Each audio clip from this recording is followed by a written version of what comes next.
Sorry, we're running late. We're running a little late today. I was up really late last night, uh, sorting through a bunch of different stuff, bugs with things, and uh, trying to work out some of this tech sided things with the new software and stuff like that. This chair.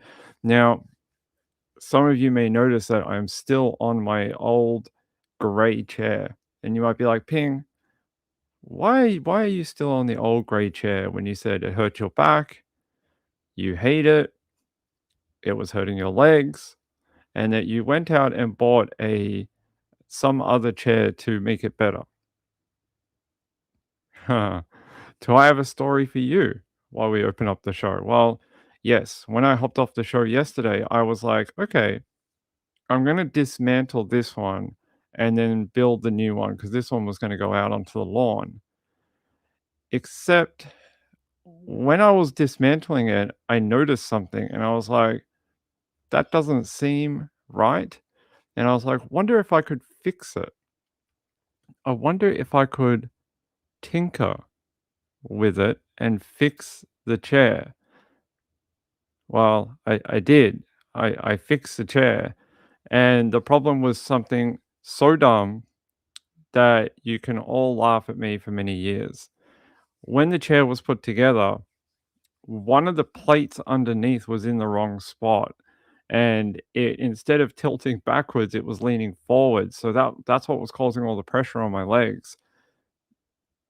I have had it for about 24 hours now with the correct alignment underneath, so this one has, like, a set of plates underneath, and it's meant to, like, I don't know, it's just got these metal plates that go underneath the sort of, the gas there's, like, a gas,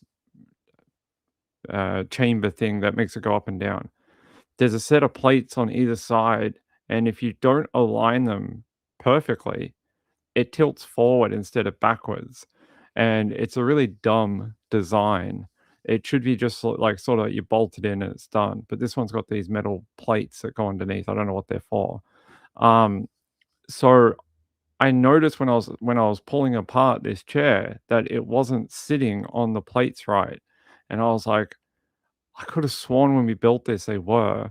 And that might explain why over time it got worse. Because when I first had this chair, there was no problems with it. We were yeah, I remember having no problems with the chair when we first built it. There was no problems with it last year. So it may have shifted over time or something and it may have become out of alignment. I don't know. But yeah. So we fixed it, but now I don't know what to do with the second chair, whether I'm gonna keep that one or keep this one. The other one's way more ergonomic, so it's possible we may end up still getting rid of this one because this one, even with it aligned properly, is fucking uncomfortable. It's still not super comfortable. It's not putting pressure on my back anymore, but it's still not that it's it's like sitting on a wooden plank. It's very pretty, but it's not very ergonomic. So we may end up still putting the new chair in anyway, because the new one's awesome. It's like ergonomic and it's got a footrest and stuff. So um that is what is going on with that. Because I know people would ask, they're like, "Ping, why are you still in that uncomfortable chair?" So there's yeah, I've been waiting for people to get in. That's why I've been talking, because it takes like 5 to 10 minutes for everyone to turn up. So that's sort of why I just talk about random stuff until the chat is full. So everyone's like, "Oh, this is not true crime. What's going on here?" Yeah, because it takes 5 to 10 minutes for people to come in, and if I jump straight into our stories, then like half the people miss out and they're like, "Oh, I gotta rewind and I gotta come back," and so we always sort of just talk about random crap until people come in. Um, yeah. So yeah, it's been my legs feel better today, which is good. But still, yeah, I think we're still gonna probably switch to the new chair. The new chair is a lot. Actually, I could probably show it to you. Hold on. I could probably show you the new one. This is the wrong color. I got a black one. I should have got the gray. I like the gray chair. So this is the new one. This is the one that came yesterday. It wasn't very expensive, it's actually pretty cheap. We're saving up for a Herman Miller in, like, a year. It's not like a short-term goal, this is like a 2027 thing that we might do. But this one for now is more like a traditional, it's got the high arms and it's actually, like, ergonomic in the seat a lot more. This one's just flat, like, this one doesn't have all these bumps and ridges and that. This thing is just flat. So yeah, this is the other one that we've gotta build. So we probably will still go with that one because it's, hopefully gonna be a lot better on my back. You don't realize how messed up you can get your back until you get a bad chair, really. Um, Gayla said, "Sell the old one on marketplace and put the money towards a Herman Miller." Yeah, possibly. That's what Mrs. Ping said because it's not old. We've only had it like less than a year, and wow, it's in pretty good condition. I don't know. I might just give it away. I don't want to take money from people. Espion said, YouTube has never ever, only once maybe told me Ping is live. It's the man. The man is against us. We have to rally up and fight against the man. I don't know. Is the man against us? Possibly. Possibly. Um, the the animations should be fixed now as well. So the animation should be done here. I could probably show you that too. Yeah, the animation should be done now. If I can go here and then I'll test. Yeah, see, it is. Oh, we gotta take that down. See? There you go. Um, Here, let me remove that. Stop live preview. There we go. There we go. So it should work now, and people subscribe or donate or whatever, it'll pop up with the thing and do all that. All right. So this is not a chair review channel, although that'd be fun. Maybe I should open up a chair review channel. That'd be funny as hell. This is a true crime channel. So let's talk about some true crime. This girl is one of the most diabolical young people I think I have ever heard of. This girl murdered her family. I think we've spoken about it before. Her name is Sarah Grace Patrick. Now, when she was just 16 years old, she shot her mother and stepfather while they were asleep. Now, she's going to a jury trial on Monday, and I expect that this will be one of these big cases that every channel in the world is going to cover because it is so unusual that a young person would be this diabolical. Now, if you haven't heard the details of this, not only did she kill them, she planned their funerals, read an obituary at their funerals, and then played devastating daughter on TikTok. Like, she had it down to a fine art. Hey, what the hell? Hey, this is the murderer right here, the chair. Sorry guys, what the hell? It didn't change to the new photo. That's so funny. There you go. There we go. There, that's better. Um, this is her. Looks like an angel-faced young person. Killed her parents in cold blood, and it's mental. I mean, I think we've done this case when she was originally arrested, but when you hear of it, like, she was all over the internets and, like, devastatingly I've seen some of the videos from her TikTok where she was, like, devastatingly crying on a couch, like, "How do I get through without my parents?" And, she had it down to a fine art. It is effing shocking. Like, I don't know how. Yeah, here, can we get there's a eulogy that she gives, and I really wanna show it to you because I don't know how are you so mentally effed up that you can do this? Here,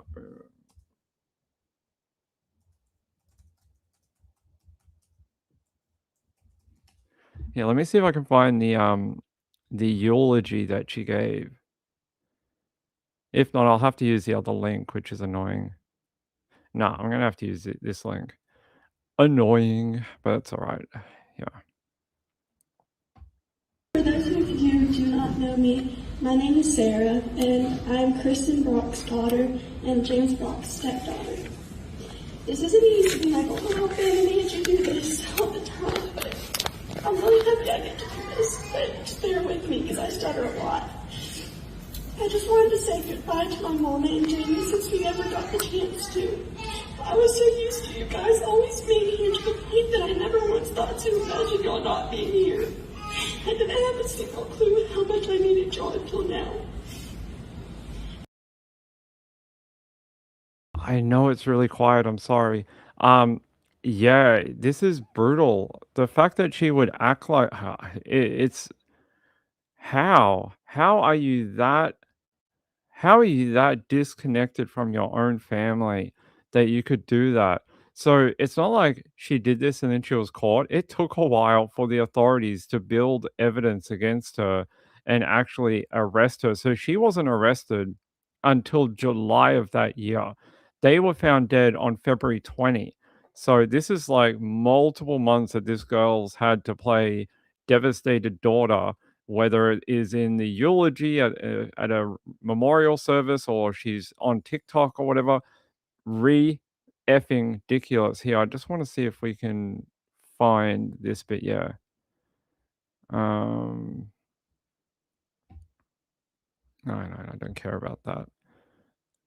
Okay, no. I wanted to see if we could find there's a longer video of her where she's giving a TikTok sort of video, and I was hoping we could grab it. So this girl going on trial on Monday. Family says trial will go ahead as scheduled. And why are they saying that? There's been a bit of a fuss up over the court over the last couple of weeks where her defense is basically saying that they have problems with the evidence, that they want more time, that there's certain forensic testing that they believe wasn't done correctly. But these are just things that defense attorneys throw up to try and delay things, like delay the inevitable.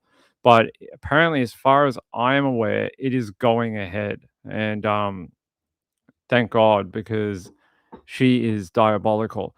So in February of 2025, a double homicide rocked the small town in Carroll County, Georgia. Kristen Brock, 41, James Brock, 45, were found dead in their beds by their then 5-year-old daughter. And this is Kristen's daughter, so 5 years old. It was her sister, Sarah's sister, Kristen, that found them. So, no, no, Kristen's daughter. God, Ping, speak properly.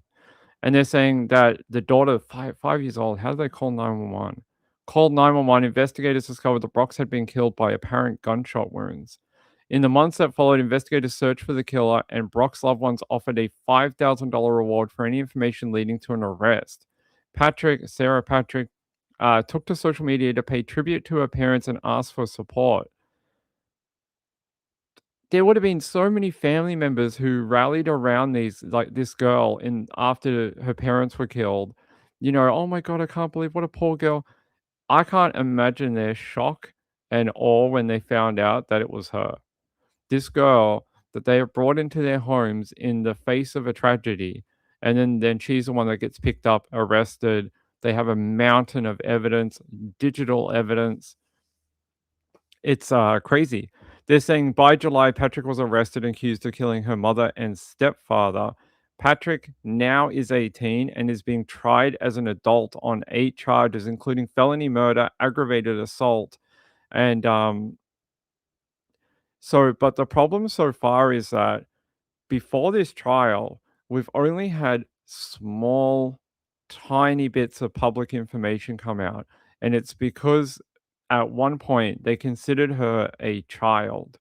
So yeah, she's being tried as an adult, but at one point she was underage. So a lot of some of this evidence has been locked up, and we're not expecting to hear a lot of it until Monday. So that's what everyone's sort of waiting on. What is more of this evidence? How much are they going to give us, and how much is publicly going to be available? I suspect we'll find out a lot more on Monday. Here, Patrick was arrested on July 8, 2025, when she turned herself in after being notified of arrest warrants. Her digital footprint led to her arrest. However, a motive has not been made that clear. They're saying here A spokesperson for Carroll County Sheriff's Office said, "We don't know what goes through the mind of a child who wants to harm their parents. It is a very horrific and sad case." I think there's only really like several options that we have. Normally, when teenagers kill their parents, it's normally over something very trivial. It could be a change of school. Their parents are saying, "Well, we can't send you to that school anymore. You have to go here," or some lifestyle change. You can't see that boy, that girl, that friend. Um, we don't want that to happen. So you're not allowed to be friends with them. It could be something like when you turn 18, you have to move out of home, you have to get a job, like all these type of things that as adults we would think are pretty minor type transgressions, but for a young person, these things can feel like the world is coming down on them. I'm just trying to see here. Following the killings, this is the other thing. Patrick spent months publicly grieving on social media, posting tearful TikTok videos, organizing a GoFundMe, of course. Prosecutors allege that she even contacted true crime influencers to encourage them to cover the case, suggesting it'll be a really big hit online. Well, we'll see on Monday. We'll see on Monday if it's a big hit online. In July, following a collaborative investigation by local law enforcement, they're saying the GBI, the FBI, and local authorities issued arrest warrants citing substantial physical and digital evidence. And then she turned herself in to authorities, luckily. Um, in July. So this is where things started to get a little funny. Trial scheduled to begin on Monday, and it was originally scheduled to go ahead in January, like so 8 months ago, but it ended up being delayed due to more psychological evidence needed on the defense, and I think also the court wanted it too. So they wanted better psychological examinations to be done, and then just recently, a couple of weeks ago, Sean Hoover is her defense attorney, requested a second delay. He raised arguments during that hearing concerning mishandling of evidence by the GBI and alleged the involvement of a rogue officer and an alternative suspect. Oh, it's always Batman's nemesis, isn't it? And they're saying the state has strongly denied those claims. The court ruled the trial will move forward on August 3rd, so Monday. She's currently being held without bail, obviously. Being remanded for trial is basically what's going on. Um, here, 4 months after a US couple were murdered inside their Georgia home, a TikTok crime blogger received a message. Look up the Brock case. They're my parents, and out of nowhere, a random Thursday night in Feb, someone came in my home with me and my 5-year-old sister. They shot my parents, brutally leaving them for me and my sister to wake up to. This is what a TikToker received in their inbox from her. She's setting this up to be the world's, the world's most deadly killing.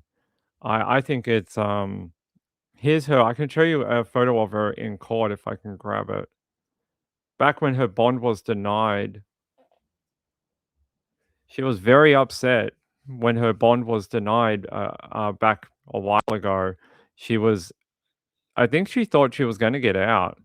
Yeah, I'm going to take you out to WSB TV, which is sort of one of the local affiliates that's been covering it. I want you to listen when the defense attorney starts talking about rogue officers. Yeah, okay. It's always corruption, isn't it? Yeah, I'll take you out there. Year-old accused of killing her mother and stepfather wants to delay her trial. Her attorney says he needs more time to investigate rogue officers who may have gathered evidence. And Channel 2's Tom Jones is live in Carroll County, where the judge will decide whether to delay the trial. Tom. Yeah, that's right, Fred. That judge here said he will make a decision either tomorrow afternoon, by tomorrow afternoon, or midday Wednesday. Sarah Grace Patrick was 17 years old when Carroll County deputies say She shot and killed her mother, Kristen Brock, and her stepfather, Jamie Brock, as they slept in their home last year. She is set to stand trial August 3rd. Well, now Patrick has a relatively new attorney who says there are all kinds of problems with the case, and he wants it delayed. Public defender Sean Hoover said they don't have all the records from DFACS for Patrick. He says there is still evidence they don't have, and they have questions about evidence collected by the GBI. Hoover also said they have problems with the lead investigator and someone Hoover called a rogue officer. We're in a murder trial, a double homicide, and now rogue officers are bringing in evidence that no one knew before. And prosecutors say the defense has all of Patrick's DFACS records, and it says it is still gathering evidence and will share that evidence with the defense within 10 days, as court rules state. The state also says there is no rogue officer. It says there was an officer who tested a gun that he thought might have been involved in this crime, but turns out it wasn't. Well, the defense says it can't rely on the investigation by the state and needs to investigate that evidence itself. So, an officer doing their job, testing evidence, and then finding out, okay, it wasn't a part of the crime scene. You're all like, you can't trust that investigation. Doesn't that tell you that they actually are using critical thinking? That they're actually, if something doesn't fit the crime, they're like, no, it doesn't fit. Sorry, we can't use it. That is what you want from people. You don't want them to be like, "Oh, there was a gun and this," and they'll be like, "Did you do testing?" "Yeah, it totally fit. It totally happened." Um, yeah, it's actually what you want. You can't fight against that in a court of law and be like, "Yeah, they're totally making up evidence." It doesn't sound like they are. It sounds like they're actually doing a really good job and, trying to either pull things in and be like, yes, that is part of what we need to show the court and present as evidence, or it's not related and they're like, go away. We don't need it. So, this whole argument that there's some rogue officer, no, no, there's no rogue officer. Yeah, critical thinking, that's what you want from your police. The bad thing happens is when you get officers who don't use critical thinking and then just think everything's related. That's not what you want. So this is totally BS. It's just delay tactics. I think what happened is, hold on, guys. Either tomorrow or Wednesday whether to delay this trial or keep it at August 3rd. You will hear what the victim's family has to say about all this. I'll be working on that for Channel 2 Action News at 3. We are live in Carroll County in Carrollton. I'm Tom Jones for Channel 2 Action News. Tom, thank you very much. The biggest obstacles or the biggest challenges in coming to your first training camp here? Moving my stuff. It's football. There you go. You guys get to listen to the 49ers press conference. No, sorry about that. We had a delivery come. Normally they use the buzzer and then I hear it and then I can go. This guy somehow ended up at my door and I was like, wait, who's at the door? So sorry about that. Yeah, there you go. 49ers press conference today. So let's go back to that. Geez, how do people end up at my door? That is weird. Someone must have let him in. Yes. So you heard that. I think it's just a delay tactic. I don't think that's a real thing. The fact that this rogue officer and all this, no. There's no such thing. They're saying here, when police were called to the Tyus Road home in Carlington, they're saying it was in the early hours of Feb 20 of 2025. Photos taken that morning showed at least half a dozen cop cars at the scene. Let me see if I can get this up on the screen. Yeah, I should be able to. Wow, that is a hell of a turnout. Hopefully, I'll be able to show you this photo in a sec. I mean, anytime there's a murder in one of these counties where, some of these counties that we've read about in the US, and I'm sure some of you live in these counties, They're like, "We haven't had a multiple murder in 50 years." Like, some of them have never had a double homicide ever. It's really interesting. I would have thought almost every place in the US would have had one, but I've heard press conferences from different sheriffs where they're like, "Nah, never had a double homicide ever." They're like, the crime rate in our county is, like, non-existent. They're like, "We don't have murders here." That is, crazy to me. So there's the home on the day that they discovered the body. Wow, it's a huge perimeter. Look at the perimeter. I don't know if you guys can see it that well, but that perimeter basically encircles all the way to this back property. There's another property down the back here that you can see behind the tree line. It goes all the way through there and around. It's insane. And then you got like 5.6 billion cop cars as well. So, hey, Lindy, how are you, my friend? Yeah, what causes a child to do I really don't know, guys. I have trouble with the female teachers who wanna hurt, students, which we have another one tonight. I have another one for you. But in this particular case, I really don't know. We'll find out tomorrow because this is the thing with these trials. A lot of the time actually in America, a lot of time you'll find out, in the pretrial hearings, but if it's something like this where they've been sealed up until the trial, it's sort of like Australia, where you will find out on day 1 in the opening statement. Opening statements outline what evidence they expect to hear at trial. That's what you'll get, possibly on Monday or Tuesday at this trial in Georgia. Which I think will so what they'll do is they'll basically give you an outline. They'll detail what evidence what evidence the jury is expected to hear over the following days, what evidence they're expecting to adduce from their witnesses, and they'll sort of give you sort of a breakdown of it. And like they always say in an opening statement is not evidence. It can't be used to convict anyone. It is just a sort of giving the jury a ballpark to work in, like, this is what you're expecting to hear. But it gives the people on the outside an outline of what happened. So that's what we will get first up in this particular case. Um, I'm just trying to see if there's like what is like the statistical normality, like normal range of a child. Like, what would be the normal reason for, or the most common reason for a child to kill their parents? Where's it? Yeah, so apparently she's requested multiple bond hearings with a judge, and most of the time, well, all of the times, she has never been given bond. She does not like being in jail, apparently. Hold on.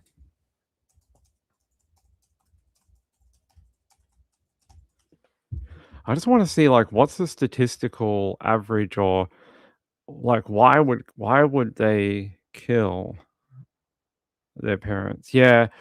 See, a lot of it is what I've already gone over. It's either attention seeking behavior, which she's already shown that type of thing where she's on TikTok and stuff like that. Um so apparently the big theory in the TikTok world is that she wanted it to become like a famous true crime thing. I don't think that's it. I don't think that's it. That might have come after the killings, and maybe she thought that was a good way of, I don't know, living her life after losing her parents, but I don't think that's the main driving factor here. I think volatile. This is interesting. So they're saying that the house that she lived in was highly volatile. Her stepfather, James Brock, one of the victims in this case, was on probation for methamphetamine offenses at the time of his death. and had previously filed a protective order against her mother, Kristen, after she allegedly tried to hit him with a car. Okay. And then her grandfather noted that she had maintained a heavy desire to leave the home and live full time with her biological father. Custody records show at age 11, Patrick formally stated she felt unsafe living in her mother's home. Interesting. And then prosecutors are exploring whether text message history reveals severe daily tension between Patrick and her parents. Investigators are reviewing digital records for explosive arguments regarding typical teenage friction points, such as drug use or unapproved boys being allowed in the home. Yeah, see, I don't think it's the TikTok thing. I think it's just a great way to get people on your channel. I think it's most likely a mixture of the complex family dynamics and then possibly a desire to get out of there. And then she maybe thought that was a good way of doing it. Oh, I mean, you grow up in a home where your parents are doing, selling, whatever, methamphetamine. That's a pretty volatile household. I don't know if people really understand what it's like to live in a home with someone that is either using methamphetamine or is selling that drug. But these people are what most of us would consider, or what the sort of slang word for it would be, tweakers. And they are highly volatile individuals. Like are very explosive. They got a lot of, obviously energy from smoking or injecting, and they're always up. They get quite paranoid when they've been up for too long. They get sort of a not psychosis, but the drug leads to a paranoia, and they think everyone's out for them, and there's people setting them up, and I can't imagine living in that home as a child and then having to deal with parents who maybe are drug addled, and yeah, it's ridiculous. But it doesn't excuse killing your parents. That doesn't work either. Here, I just want to see what was that charge that James Brock was on.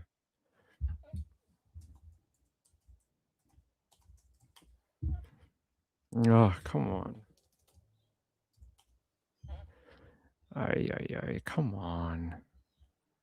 Apparently my typing is bad today.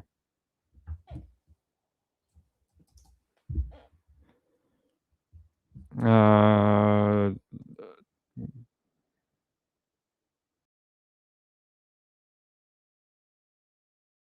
trying to find his original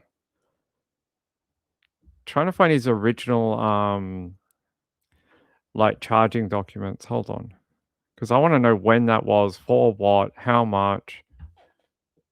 Like, was he dealing? Was he using? Was he Yeah, let's have a look here.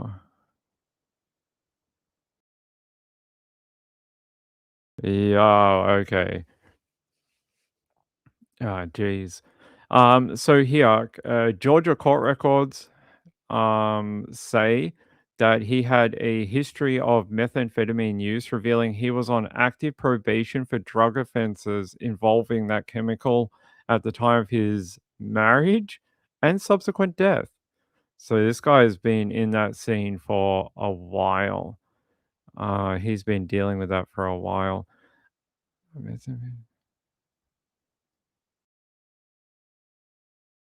Uh, So, court filings from 2018 documented allegations of prescription drug abuse by Kristen Brock. Furthermore, a 2022 domestic dispute filed by James, he filed a protective order against Kristen after she allegedly attempted to hit him with the car. Yeah, we heard that. Though he later dropped the charges before they ended up getting married in 2022. So this woman tried to kill you with a car, and you're like, you know what? Any woman who's willing to kill you with a car is a great wife material. I should marry that woman. They're saying here, so the trial is expected to begin on Monday. Her defense team recently requested a last-minute continuance, which is a delay, citing a need to review newly obtained DFCS records spanning over a decade. The fact that there is over a decade's worth of Department of Family and Children's Services documents is not surprising. But the judge ruled that the trial will go to schedule. The defense continues to argue that the state's case is circumstantial, emphasizing that no murder weapon has ever been recovered. Interesting that we don't have a murder weapon either. Very interesting. Hey, good to see you guys. Hey, Content Angel, good to see you guys. Let me read some comments now. SP Mama said, anyone with that issue and offenses, sorry, has no reason to be innocent. He's guilty. It does sound like she came from a very chaotic home. It doesn't excuse what she did. You can't be like, oh, that's okay. You can kill anyone you want. But it might explain the offending. It might explain why she did it, but it doesn't excuse it. We might be able to go, okay, we can understand she grew up in a really um I don't even know what it's like to grow up in a household like that. I mean, I grew up in group homes and things, but luckily I wasn't around people who did a lot of drugs or anything. I'm lucky in that regard. So I can't give you any sort of insight into it because I don't know. But let me take you back to 21st of August 2025 when she was originally indicted. And let's have a listen to that original indictment video. A grand jury has indicted a Carroll County teenager on additional charges in the murder of her own mother and stepfather. 17-year-old Sarah Grace Patrick is accused of shooting them as they were sleeping in their bed in February. 11 Alive's Chase Howell has more from inside the courtroom as the judge denied this teenager bond. Sitting in a green jumpsuit, Sarah Grace Patrick cried as she faced a Carroll County judge Tuesday. But we've seen those tears before when she took to TikTok asking people for prayers after her mom and stepdad, Kristen and James Brock, were shot to death in their Carrollton home. But the judge wasn't swayed by her emotion and denied the 17-year-old bond. I was just nervous because I know what she's accused of doing, and I'm not going to back down. Kim Bowling is James's sister. She was one of the people to take the stand to ask the judge to keep Patrick in custody. If the defendant can kill her own parents in such a violent manner, I fear for my own safety and the safety of my family and friends. James's oldest son, Tristan Brock, spoke directly to the judge about his life since his dad was killed. Your Honor, it feels like I'm living in a nightmare. After the hearing, Mr. Patrick, Chase Howell with 11 Alive. Today, your daughter was held in court. Please. Do you have anything to say? No, not today. Thank you. Y'all have a great day. Do you want to say anything about your daughter's innocence that you say, you say she's innocent? I said I don't want to talk. Can you get that out of my face? Back inside the courtroom, supporters of Sarah also got to make their case to the judge, begging him to let her out of jail. Prayer, thankfulness, and what she's reading. That's how Pastor Ben Bonner describes his conversations with Patrick while she's in jail. Much like him, other witnesses were called to the stand to give character statements. She just doesn't have this in her. She is not the evil person that the Brock family is making her out to be. But ultimately, the judge. So these supporters, I wonder how they feel today after going to this judge over a year ago and testifying on her behalf, saying like, she's a good person. And is it possible everyone's got it wrong? I don't know where's that video? You see her bawling her eyes out, but you got to ask, is she crying because she got caught and because she's going to jail, or is she actually upset at her parents dying? Is this a case of a traumatized girl that grew up in a broken household killing her parents because she felt there was no other way out? Like, what is that circumstance here? We'll have to wait and find out. I'm not sure. I'm not sure whether she actually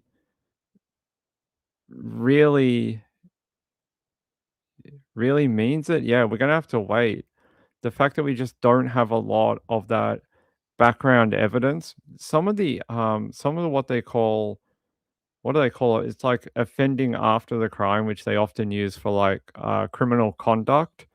So criminal conduct is something they often mention in trials. And what that means is behavior of you either around the time of the crime or after, which might convince a jury that you're somehow responsible for the crime. And this type of thing that she does with the TikTok would be considered criminal conduct. They would say her offending made it try to look like that she is an innocent victim and she's trying to raise money on GoFundMe. She's talking to these true crime TikTokers and trying to get them involved. They might consider that criminal conduct at the trial. So we'll have to wait and see. Kelly said, "How long were the stepdad and mom together?" Quite a while. I mean, when you hear the background charge, the fact that they took out the dad, the stepfather did on the mum, Kristen, that happened before they got married. So they've been together for a number of years. Yeah, I'm just trying to find out. Hmm.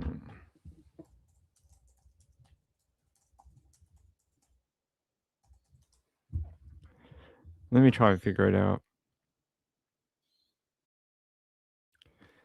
So, public reports don't have a full timeline of Kristen and James Brock's relationship. However, they describe it as a blended family, and that at least on that prior record, we knew that there was some sort of AVO, DVO taken out prior to them getting married, but they don't have an actual timeline of how long they've been together. I would say it's a number of years. I wouldn't think it was like, you know, 1 or 2 years. Um, the couple shared biological daughters together. Jaylee, who was 5 or 6 when she tragically discovered her parents on the 20th of Feb 2025, and they're saying that because that was their biological daughter and she's 5 or 6 at the time, and then you need 9 months for a pregnancy, that they had been together at least for, 6 or 7 years because you have to be able to have the child and then the child grows up, right? So they've been together maybe close to a decade, close, maybe somewhere between 7 and 10 years together. So a pretty decent amount of time. Let me see. Hey guys, are you seeing the animations pop up? Like when someone does the jewels or whatever, does a little thing pop up? I would love to know if it's working tonight or not. Because I would like to know how to fix it if we can. No, it's not working again. So I'm talking to the software company and I'm trying to find out why it's not working because everything else works great. Everything else is working really good. And we can't quite figure out, like, you guys can't see this, but I can see an alert box here. And the alert box is, see here, if you go, I'll play a demo for it. See? It should pop up like that. And then, so it should do that. Or if the other one, it should act like. See, it should do that.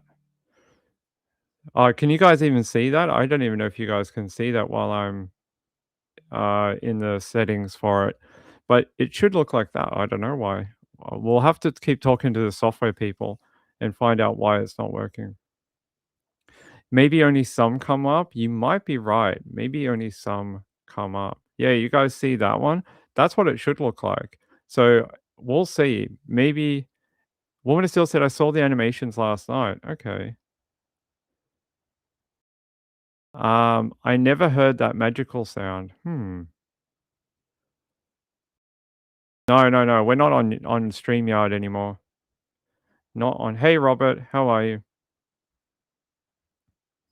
I don't know if I'll scroll back through the chat. The only difference with this software is it doesn't hold my super chats for me, which is really something they need to put in here because it'd be nice if they just put them in a different tab and things like that so I can go through them. That would be very handy. Let's see, highlighted. We'll remove that. Can we? Yeah, I'll have to see how we can do that. I see the top right count, but I never hear it happen. Interesting. Interesting. We'll have to keep working on it. Like, so it's supposed to work like that, where you guys can, yeah, when a donation comes in or the jewels or whatever, it's supposed to add it to that top total. Maybe there's something clipping it up, but we are working with the software designers to try and figure out why. Because it might be that there's a minimum requirement or something, like a minimum dollar amount or something. I don't know. I think I thought I had it set at like $1. Um, Content Angel said, "Was this the girl who tried to?" Yes, yes, yep. She is the one who reached out to TikTok people and tried to give them the scoop of the century. And well, I don't even think, you know what's funny? You reached out to TikTok creators, right? But at the time, if you were picked up for the crime, you're underage. So you're giving TikTok people whatever, but it can never be used properly because it can now because she's been charged as an adult, but if they kept it as a child, no one would have ever heard of Sarah Grace Patrick and that she had killed her parents. No one would have ever heard about it because these children often have their cases sealed by the court and you would just never have heard anything. Um, all right, let me see. Sarah, let me see if I can find anything else about her. Oh, thanks, Gayla. Oh, okay. Thanks, Sean. Sean, thank you for gifting the membership. I appreciate it. And we got some. Is that what they look like in chat? That's really cool. Thank you guys for the. I see all the stars and all that. Oh, they look so cool. Thank you guys. Danny, Kim, Dan Yee did it like 3 times. Woman of Steel, Sweet Universe, Mr. Dan Yee with a lot of gold stars. Thank you. I appreciate it. We haven't quite figured out exactly how they translate and things like that, but we will. Okay, let's have a look.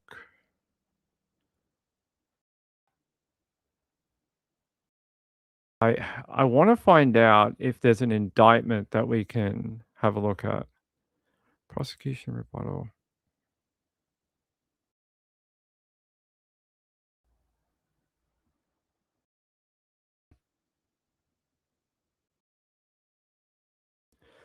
Okay, tree child. Hmm. Okay. Oh yes. Actually, let's have a look at that. Sorry, I know you guys are like, what the hell are you talking about, Ping? No, I just want to find out, are they going to have cameras in the courtroom? Uh, yes. So Court TV is providing the major coverage of it, but 11 News and Fox 5 Atlanta are going to be doing their own version of it as well. They're saying the stream is expected to go live when jury selection officially begins on the 3rd on Monday. So don't know how much you guys will see due to privacy laws around jurors, but you might be able to see audio. Maybe you won't be able to see them, but you might be able to see audio of them being selected. So there you go. Um, Only 2 days to go, and we'll find out a lot more. Probably Tuesday. I would think Tuesday, because that the same thing happens here. I would expect the same thing for Samantha Murphy. The first day is always jury impanelment. you're always gonna run through that jury, like, either selecting a jury. In Australia, it works a little bit differently. In Australia, yeah, there is some sort of, like, vetoing and that can happen, but it's not as severe as in America where they can ask you questions and do this and get rid of you, and you have 5 vetoes or whatever. In Australia, they just sort of it's a more streamlined process to get your 15, 14, 13, 12, however many the judge wants for the trial. Um, Here, jury selection goes very quickly. It normally takes about half a day, and they have more people than they need. They normally have about 3 times the amount of people that they actually want, and then they go from there. And I would expect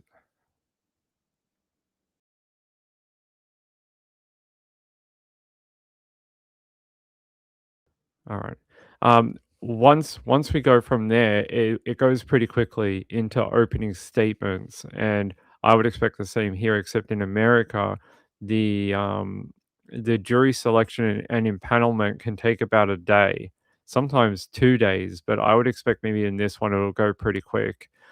The ones that normally take, like, 2 days or more are the ones where there's some sort of, like there's some sort of issue that they wanna get out of the jury pool, and it could be something like racial discrimination, it could be, sexist, it could be, like, males versus females or something like that, but normally if it's this type of a trial where it's a child, they get impaneled pretty quickly because there's not a lot that there would be something that would enact a bias in the jury member. There's not a lot here that you would be like, we're looking for a certain bias in a jury member. In some of the other cases where a racial discrimination or something, if it's like in the one with the woman who killed her children and then threw herself out of the window, they were looking for a very specific type of juror. They were looking for people who, 1, could handle the evidence, 2, um, didn't have a predisposition to, think that women's issues are not real, and they wanted to have, like, someone who was understanding about postpartum and things like that. This one, I don't expect there will be such a barrier. I think it'll be a lot easier to get a jury. So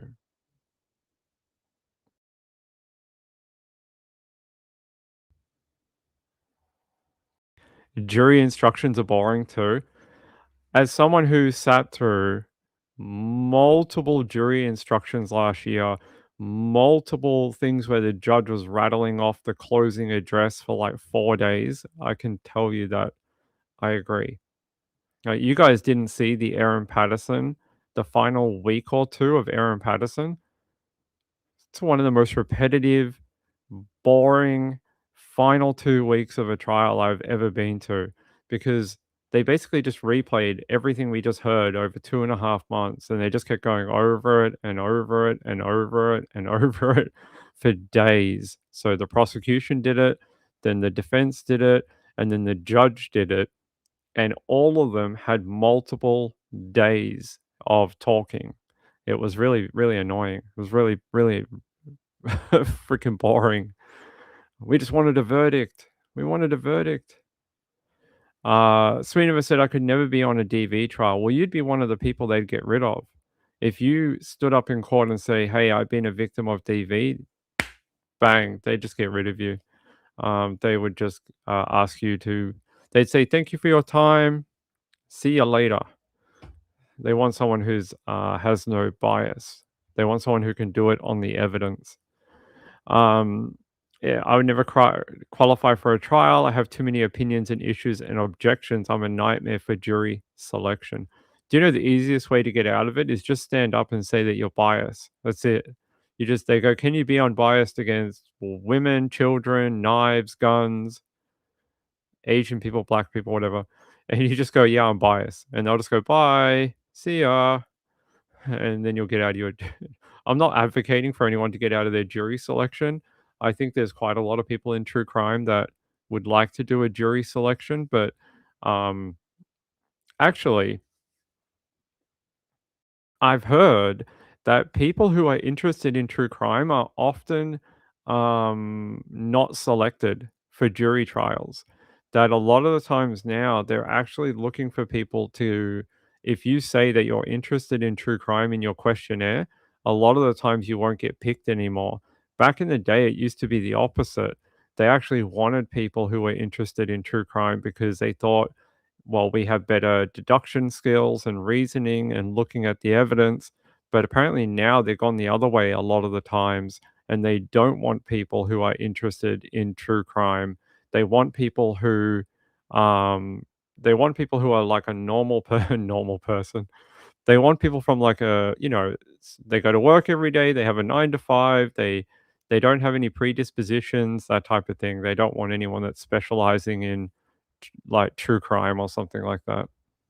But yeah, about 10 years ago, they actually did want people that were big into true crime, but it's sort of changed now.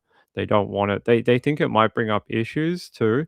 They think maybe people in true crime are more likely to leak information from the jury room as well. That has been a topic of discussion around courtrooms around the world. Is that would it be more of a risk to have someone who's, very interested in true crime?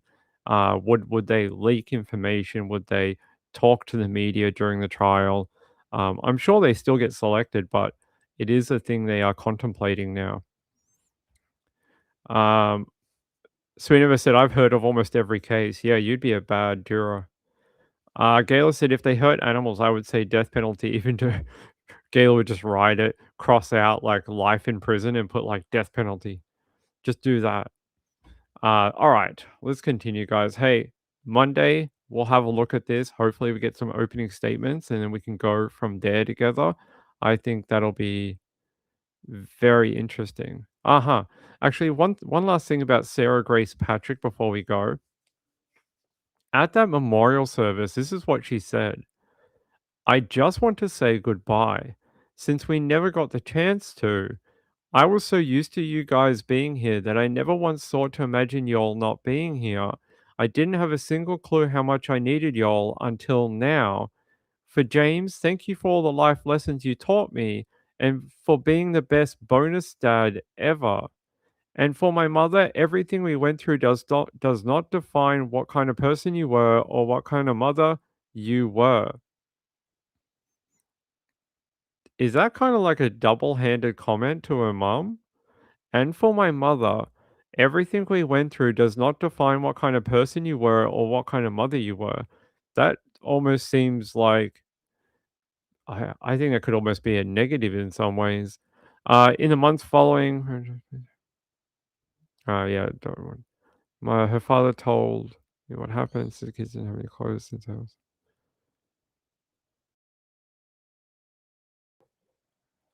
Hold on.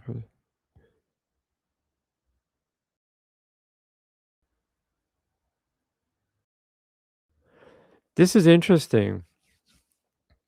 A a woman who was dating Patrick's biological father saying that that she gave that she gave in she took in the kids, right? And um she basically said that my heart broke for it. I came and picked up Sarah and took her to get clothes, underwear, and deodorant, your basics. She ended up moving in with me. She used to lay in bed and sob and would watch her grieve. Do you reckon that's real? Do you reckon that's real that she actually watched this girl grieve? I don't know if that's true. Like, what do you mean you watched her grieve and cry on a bed? Emotionally stunted? Yeah, it could be. Hey, Jesus saves. How are you? I'm more interested in the reasonings behind it. I would like to know what, like, leading up to that day, had she ever tried before? That'll be something that'll be interesting to find out when we listen to the evidence.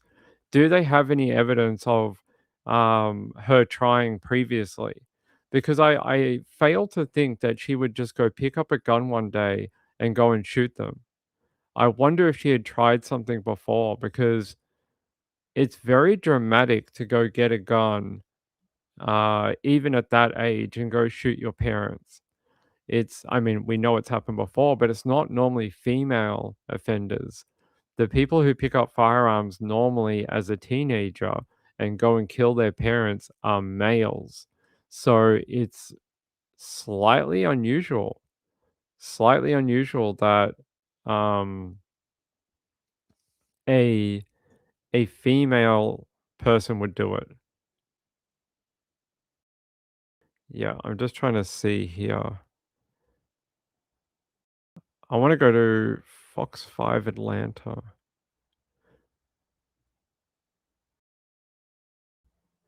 Yeah, I'm just trying to see if we can find out if she has tried before.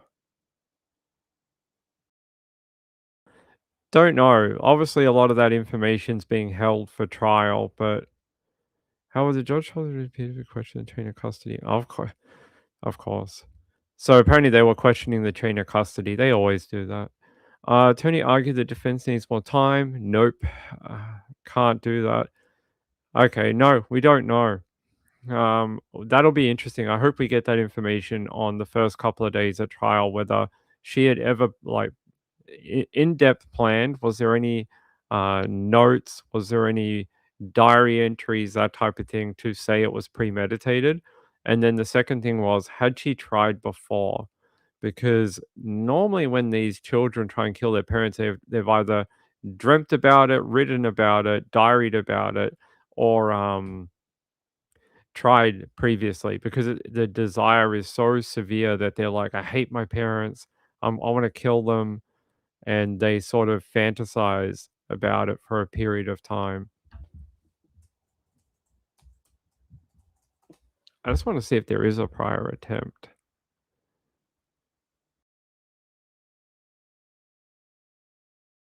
Um,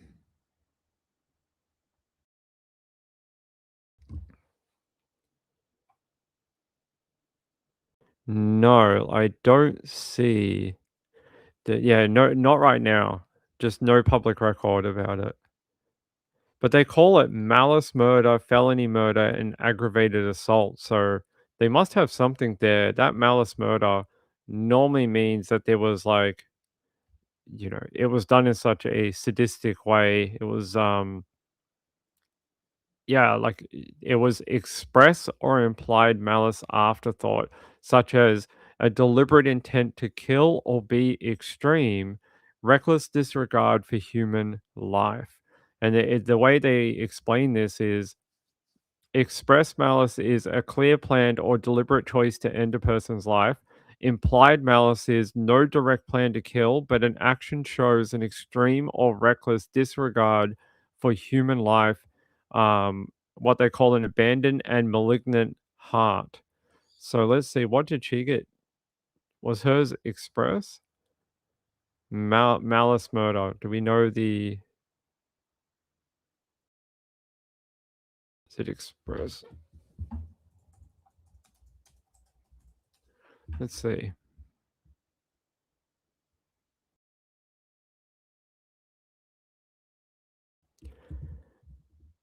Um, it sounds like they might be trying to look at.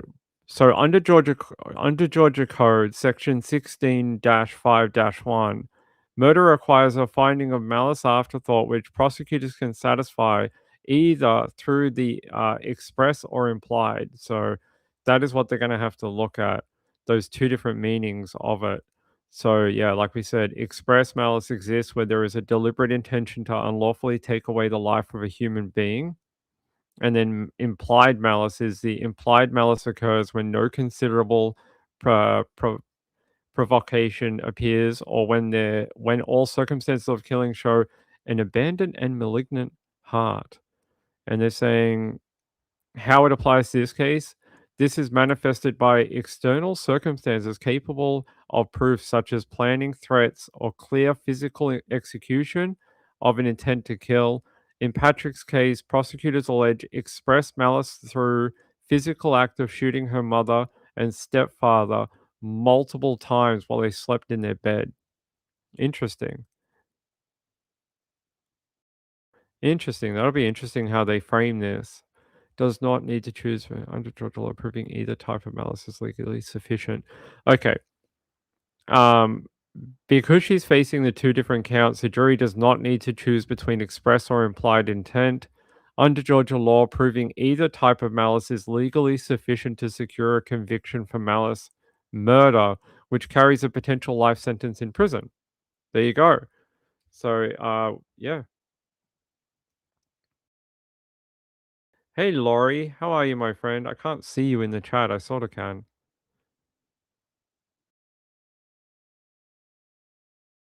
Yeah. Hey, Laurie, where is she? I can't see her, but I can see her name. Hey, how are you? I can't see her in the chat. Where? Ah, here she is. Hey, hey, Laurie. Thank you. Yes, I am an unco, not uncle. Hey, my friend, how are you? Good to see you.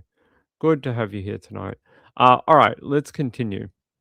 Let's continue. You know, I saw the craziest story in the paper today, and I don't think you're going to believe me when I tell you. What if I told you, and this is just to have a break for a second, what if I told you there are radioactive sharks attacking people off New York? So, off like Manhattan and New Jersey. What if I told you there was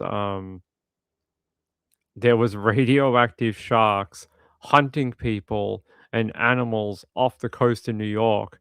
Do you think that's a real thing? Do you think that's do you think radioactive sharks um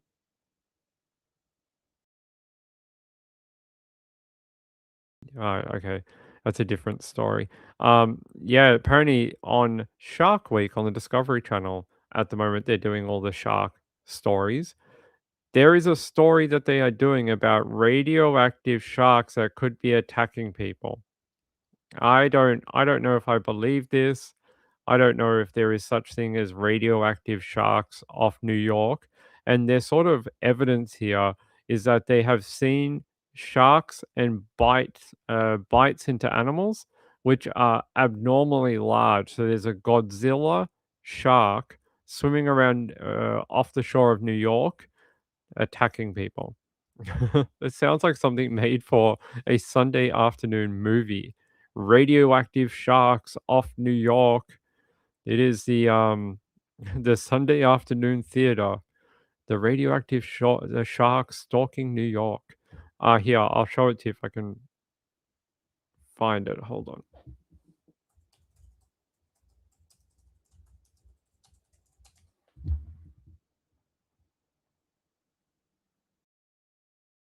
Yeah, I'm just trying to find the actual story for it.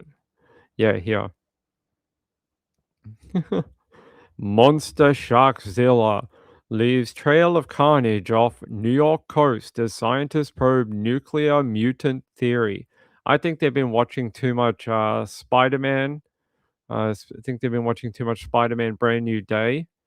And they're saying a mysterious predator lurking off the coast of New York has sparked a dangerous hunt for a monster shark capable of tearing apart some of the ocean's largest animals. They said a humpback whale was discovered with a 24-inch bite mark, and a gray seal suffered a 22-inch wound, and a 400-pound tuna was found ravaged in the water. Maybe the Hulk, and he lives in New York, maybe the Hulk was just very hungry on a fishing trip.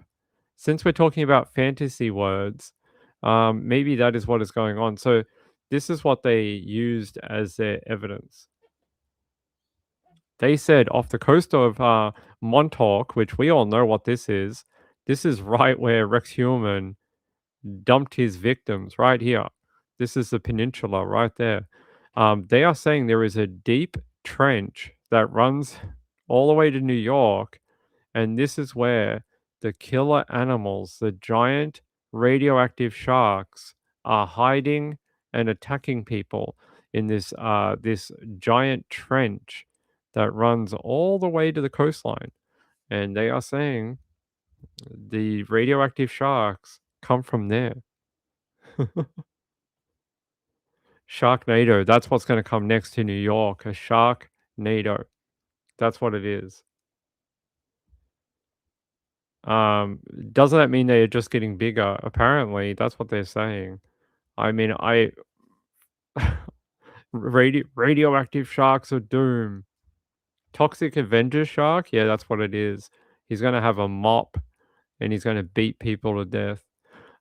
So yeah, if you wanna watch that on the Discovery Channel, you can. I don't know what's happened to the Discovery Channel. It used to be about actual science and teaching people about the world. Now it's about radioactive sharks that are hunting people off the coast of New York. I think they're running out of ideas for Shark Week every year. All right, I have another story. I have actually two. What do you guys want to talk about? We have a mystery in Greece. Now, actually, well, let's do that one because I think that is something you guys need to know about. I've been keeping an eye out on this story coming out of Greece and the UK for about a week now. There is a woman who was found dead in Greece. Now, she was found in a suitcase, and they are trying to figure out, well, how and why.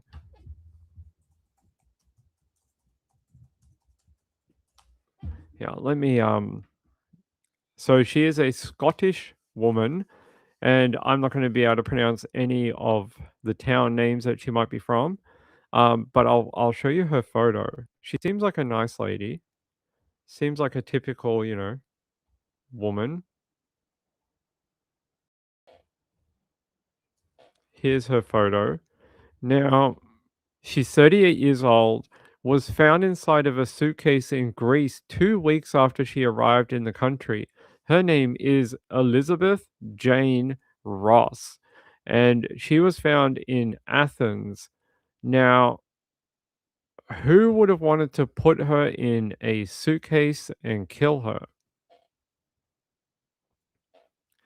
Now, they're saying here her body was found by a homeless man in the neighborhood, and they're saying that they called the authorities to, come out after finding the body of a woman in an abandoned building in Greece. So this woman obviously went on holiday and somehow ended up in a suitcase in an abandoned building.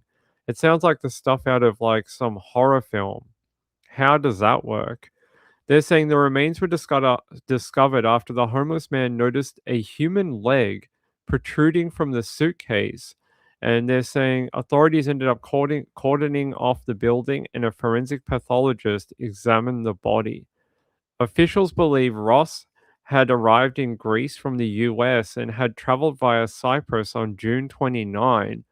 She was initially identified through a US biometric database because she had previously worked in the USA. So that's how they ID'd her. The homicide department of the Hellenic Police, Greece's national police force, is working to determine what happened to her in the last days of her life, as well as whether she traveled to Greece alone and who else she might have been in contact during her time in the country. And apparently, um, a Guardian correspondent in Athens said it would seem that someone had control over her cell phone after she died and was sending messages to distract authorities and to friends, trying to avoid them tracking her down. Police are collecting security camera footage from the area, while the suitcase did not belong to the woman, could also provide clues, including DNA and fingerprints. So she ended up dead in a suitcase that is not hers. So it's not even like most of the time this happens, they wind up dead in their own luggage, but it's not even her luggage. It is crazy. Here, I want to go out to, yes, I want to head out here.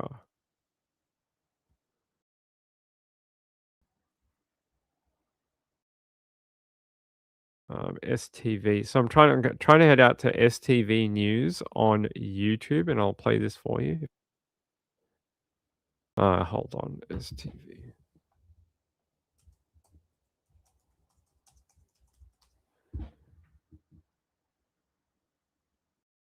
Okay. For some reason, this channel does not like loading for ping. I'll get to it. Let's see if they have an update here.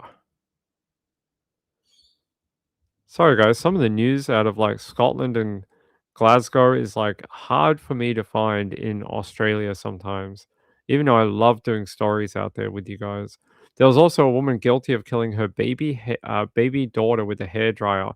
We haven't done that one yet, but I may do it after this. Um, where's this woman? No, not 2 weeks ago.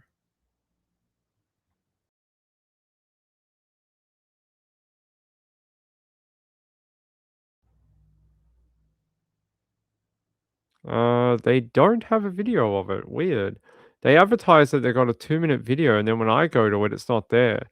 It sounds like maybe they've got like a geo lock on it, which is really freaking annoying. Okay, I'm gonna head out to the Scottish Sun, not a channel I've ever been to before. Investigators are desperately trying to piece together the final movements of a Scottish woman found dead inside a suitcase in an abandoned building in Athens. The heartbroken dad of victim Elizabeth Ross, who's 38, has revealed he received haunting text messages from his daughter's phone after a mysterious death, which read, "I need some quiet time. I want to be alone." The dad, who's a lawyer in Edinburgh, has told Greek police he was sent several messages for 2 weeks after Elizabeth's passing from a man now being viewed as the prime suspect. An officer told the Scottish Sun that the emergence of the messages has helped investigators track the location of the phone. They said they were sent from Athens, and it's clear whoever sent them was trying to buy time. Elizabeth's phone was only turned off on Wednesday morning after reports of the body being found made global headlines, local media claim. The suitcase was first discovered on July the 18th by a homeless man who noticed a foul smell coming from inside Elvelpidon Street, but experts believe the woman was likely dumped in the neighbourhood of Kypseli and was not found for another 7 days.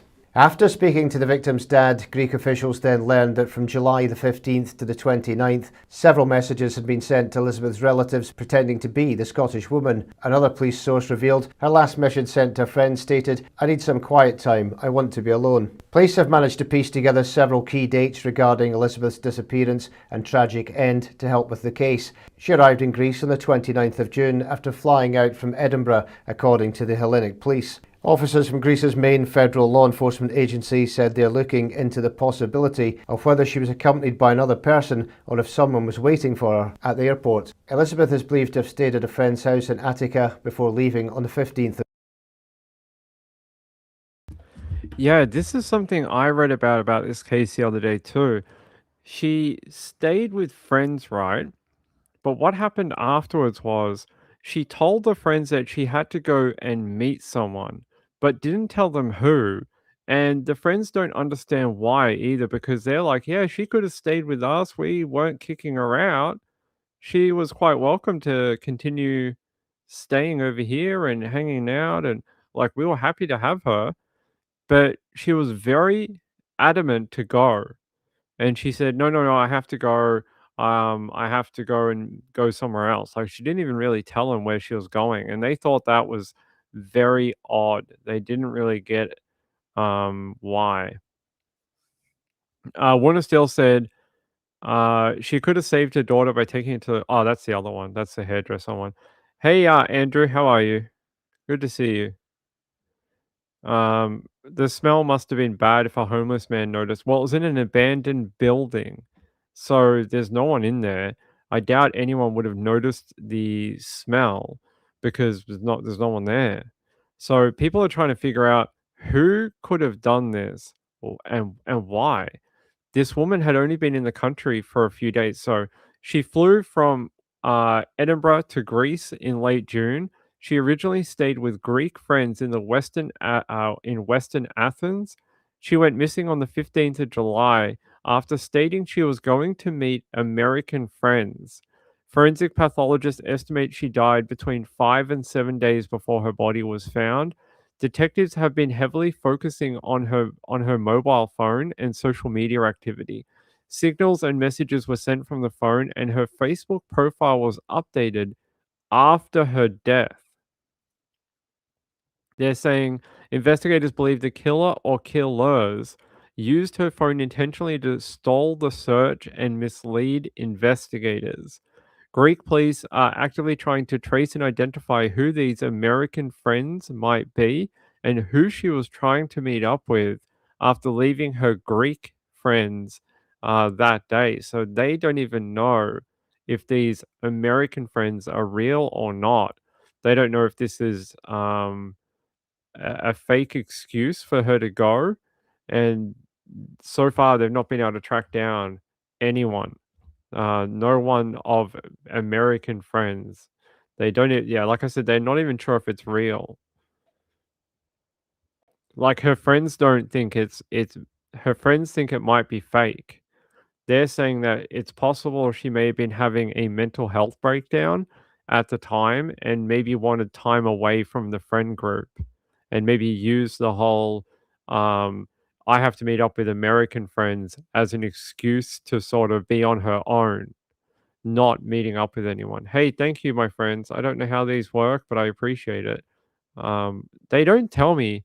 So on this software, they don't tell me that that is a gem thing, but I can tell just by like the words. But it actually just shows as a message for me.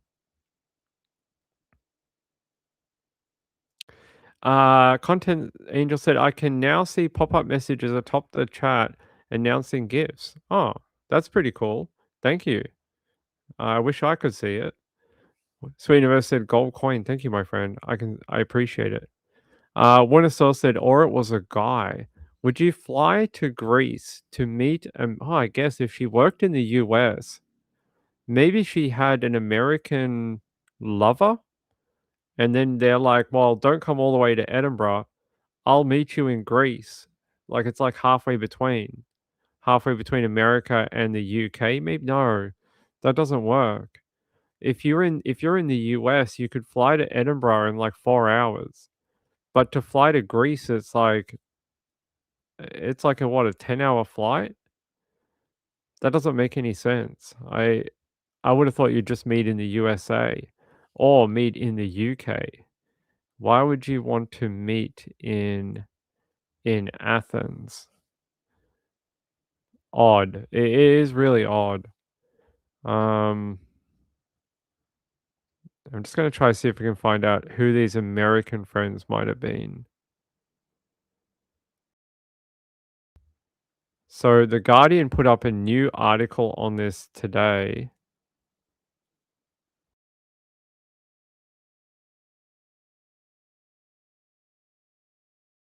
Just trying to see if they alerting sources check out police force. Interesting. So the Greek authorities are saying that the Greek FBI division has been working day and night on the case to try and sort this out and find out how this woman died. Wow, they have some huge US authorities, Greek authorities, but also authorities back in the UK and Scotland are working on it as well. That they are very concerned about this. They're saying after 4 days after Ross was publicly identified, with Greek authorities announcing the body was that of a Briton based on fingerprints that match biometric data in the US. Initial examinations of her remains proved inconclusive, although pathologists determined that she had been dead for several days before the discovery. There was no evident injuries or signs of a struggle on her body, raising further questions as to how she died. On Friday, local people left flowers at the site. Police said investigators were intensifying their search for CCTV footage after it emerged that DNA analysis of the suitcase had not produced any evidence that could link them to a suspect. Huh. That is not good. That is terrible. Police remain confident the suitcase was not at the crime scene for more than 48 hours before it was discovered on July 18. They are also convinced that Ross died nearby, although have stopped short of describing her death as a murder. There is always a possibility that she died and then for some reason she was hidden. Our priority is to get to the bottom of who left the suitcase And whoever they were careful not to leave any fingerprints or DNA. Hmm. After adding to the mystery, it emerged that the Britain's mobile phone was in operation and being used days after her death, and her father is reported to have told police he received text messages from his daughter believing that she was alive and well until her body was identified publicly on Wednesday. Messages spoke of her needing to be alone.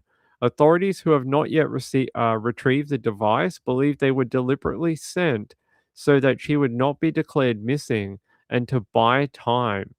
Investigators have located the phone's digital footprint in Athens. One source said, "We have to presume that the person who had the phone and then sent the message days after pathologists believe she probably died is connected to the crime, but we cannot rule out that they knew Miss Ross." Um, Uh, they're saying that when they found the body was in such an advanced state of decomposition that the only thing that they can really test for is toxicology. Apparently, by the time they found her body, most of her organs had degraded to a point where doing any sort of like testing in a medical examiner's office, like physical testing, was rendered useless. They can't tell because her body had degraded so badly over those 5 to 7 days. You guys might be right. Only printed by American forces and never in the UK? Okay. Leaving the house is overrated? I don't know. I mean, this poor woman, I'd love to know if she was having a romance with anyone during her time in the USA, and is there anyone that the family knew about? Like, is there someone that might have known who she was visiting or who she might have, like, met up with? Was there, anyone that would travel with her? Like, were her family aware of any friends that she might want to visit on holidays? Like that type of thing. Um,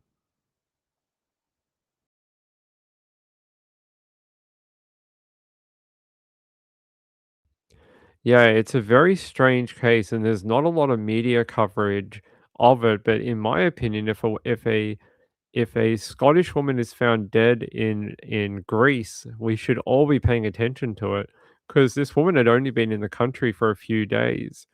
It's a big deal. At least I think so. I think anytime um, you have a woman who dies while they're on holidays. That should be the biggest story coming out of Europe right now. Let's see. Greek police investigate. Oh my god. They have a photo of where they found the body.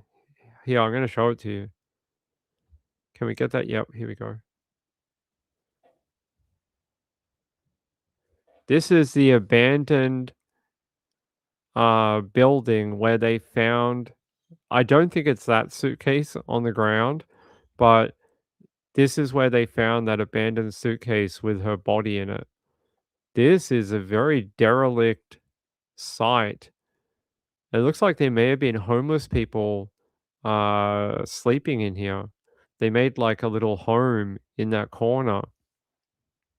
That is very derelict.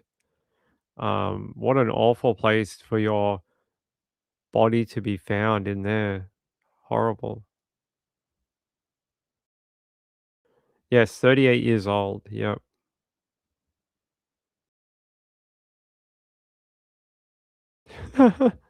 Chocolate covered cheesecake on a stick at a fair? I would eat that. Ping loves cheesecake. I would eat that every day. Ping is a big cheesecake person. Um, it's holiday season right now. I don't know what that means. Yeah, Europe's super hot. They've been going through the craziest heat wave possible for a while now. It's been brutal over there. Outside looks better with all the graffiti. Wow. Yeah, I did. I did see that story about how on the coast of Morocco, they also there's a little tiny bit of land that is actually a Spanish territory, and they have been sort of like walking around the edge of the barrier in the ocean. So there's like a giant fence that runs deep into the ocean.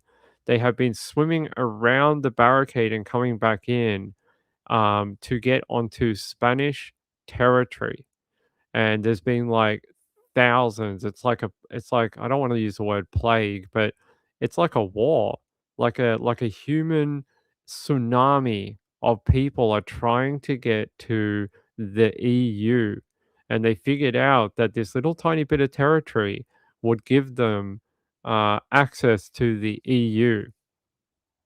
So they've been getting onto this little beach, and they've been overwhelmed. This tiny little town on the corner of the basically Morocco is just this tiny little Spain territory, and they've been flooding it. There's so many people. All the buildings are full. Like it's mental.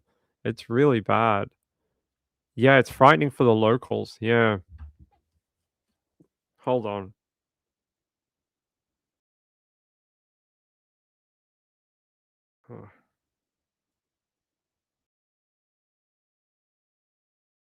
Oh, okay. All right. Oh God, who keeps messaging me? Sorry, guys. Okay. All right. Um, yeah. So yes, there has been this crazy invasion in I don't know if I have the story anymore, but I was reading about it last. It's really if I lived on that little tiny Spanish enclave, I would be very frightened. It's yeah, I wonder if I can find it. Morocco.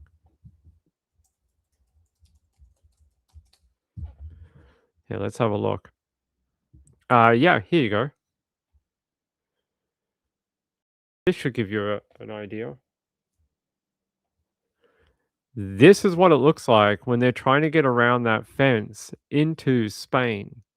So there's a long fence and it even runs out into the water. They are swimming around this giant fence and trying to get onto um basically into the EU controlled portion of Morocco. Like I know it's Spanish territory, but it's really Morocco. It's just a small territory that they have basically claimed as Spain. It's not. It should be Moroccan, but you know how geopolitics works. There's video, there's more. It's mental. Let me see if I got any more.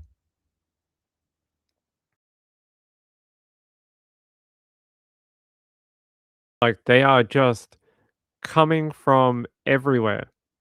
There is just like this is not just one time. This is happening 24 hours a day, like a pilgrimage. And they are invading this poor coastline town. Like it's a humanitarian crisis. That's what it is. It really is because these people that live here, they like it can't handle this many people. Here, I wonder if I can show you how tiny it is.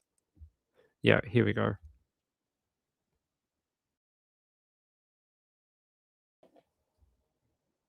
So it's Sueda. It's up here.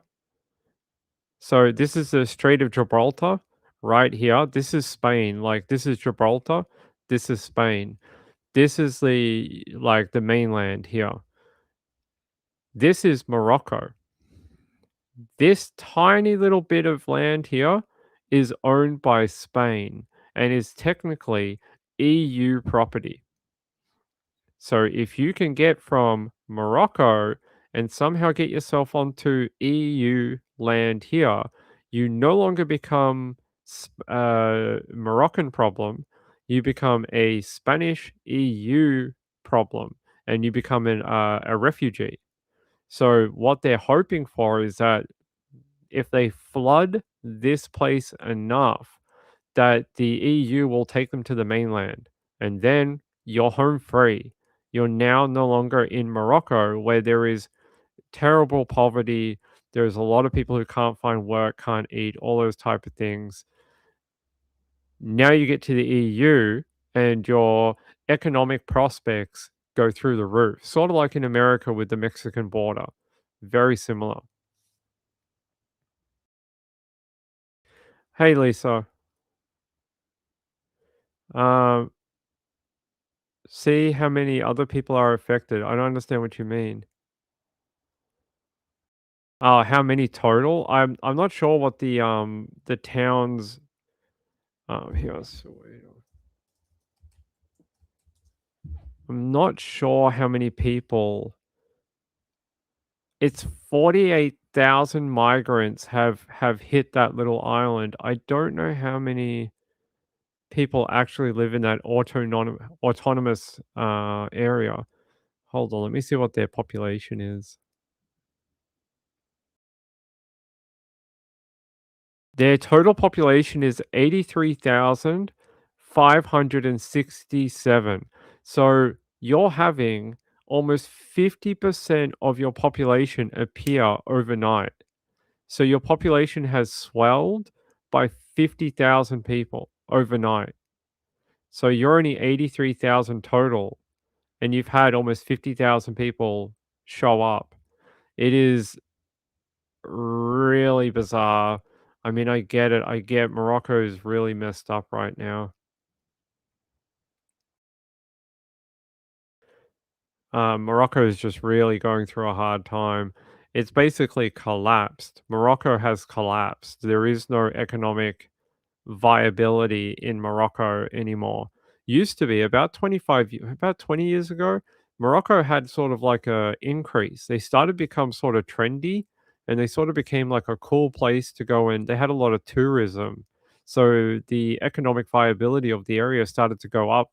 But over the last maybe since COVID, it has crashed. The economic viability of the wider area of Morocco has just gone through the floor, and they're no longer seeing those type of tourist numbers because of things like this, because of civil unrest, because of violence and stuff like that.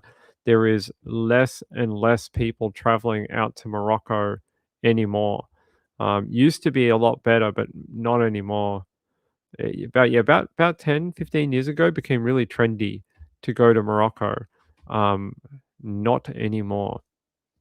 Yeah, look at this. This is one of the fences here. Look what they're doing. This is like a razor wire fence, and they are climbing it, swimming. So what they're actually doing is they're going out to sea and swimming around it, and then coming back in, and that's how they're getting onto the other side of it. Some people have tried to climb it. Could you imagine climbing razor wire? I would not like to try that. You can see people have put shirts and fabric over the top to try and get over. Oh my god, it makes my hands like clench together. Like razor wire is not to be messed with. It will cut you up. That stuff is like nasty. It is not barbed wire, it is razor wire. So it's got like razors all the way along it. It'll mess you up. There's a video. Okay, let me have a look. Um,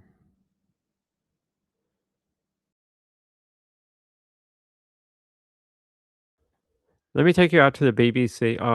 No, actually, I can't use that. Maybe I can go to maybe this one.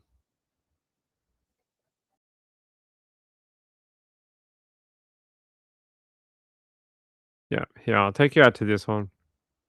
Sticking with us, an immigration crisis is unfolding in North Africa, where at least 60,000 migrants hoping to get to Europe have swarmed the border between Morocco and two Spanish territories. At least 41 people have died, some swimming to get there. Aiden Stretch shares more. Spain's government has deployed its army as migrants have poured across its border with Morocco in northern Africa. Over the last 48 hours, thousands of people, most of them Moroccans, have made the dangerous swim around seawalls and climbed fences separating Morocco from the Spanish territories of Ceuta and Melilla. The two enclaves sit on Morocco's northern coast, but are Spanish territory, making them the European Union's only land borders with Africa. Local officials have blamed the surge on a recent Spanish Supreme Court ruling, which makes it harder to turn away migrants arriving from Morocco by sea. Crossing the border does not mean free movement across Europe. To get across the channel to where we are now in mainland Spain, migrants would have to pass additional border controls. Still, the crossings have drawn scrutiny from conservative leaders across Europe, including Italian Prime Minister Giorgia Meloni, who said she is prepared to take extraordinary measures to defend Italy's borders and its citizens. Now, this is not the first time Spain has faced a crisis like this. In 2021, Moroccan authorities relaxed border enforcement following a diplomatic dispute with Spain, allowing 6,000 migrants to enter in a single day. Spain now says more than 25,000 migrants have been sent back to Morocco. Yeah, they might have been sent back, but they are going to try again. They're just going to get sent back and they're just going to do it again and hope that they are one of the lucky ones that gets across to the mainland. That is their idea. They've called in the army now. Yeah, they need something. I mean, that poor town. In my opinion, though, why does Spain even own that peninsula? What does it give them except for military access? Because if you look at the map, they own this archipelago here, Gibraltar, and then they own Ceuta here as well. That like that's all they want it for, so they control these 2 points of the entryway to the Strait of Gibraltar. That's the only reason Spain wants that. No other reason. This really, if they wanted to get rid of the problem, they would evacuate their people from here and move them to Spain and just take down the borders and say, it's Moroccan, bye. And then you have no more problems anymore. Although they would then find a way to have boats and come across, which I'm sure they already do. I've already heard that there are people that take boats from Morocco to Spain and they do it under the cover of darkness so they're not caught by immigration. And they do this journey across the Strait of Gibraltar, which is incredibly dangerous, very, very dangerous to do at night. So pretty crazy. It just looks like a human onslaught of people, not dissimilar to the Mexican border in the US, not that different. The photos that we get out of the border in the US is very similar. It's not that different. Like, did you just see I've just never seen so many people in one place. I mean, I have, but it's just crazy. Look at them all. It's like a pilgrimage. They hear one person did it and got away with it, and then they all want to do it. But I mean, I get it. When you can't find work, you can't buy food, there's no aid, there's a lot of corruption in Morocco, and they're desperate. They're desperate for a different life. The Content Angel said they're not called conquistadors for nothing. Spain likely stole it years ago, probably. Gail said, I've seen worse videos. They frighten me. I've seen the ones where they're like at night and they're like attacking people's homes and things like that. I have seen that. Like you can see them perched on the thing here. And I don't know if this is the side they're supposed to be on or the other side, but just so many people. So yeah, if you don't know about that, that's what's been going on over there. A lot of craziness, just lines of people. Crazy, and they're sort of like hurting people too. Like the locals their homes are being attacked and um just all sorts of really bad stuff. So let's hope that the Spanish authorities can figure out how to fix it maybe. And I don't know. I don't know what the answer is to Morocco.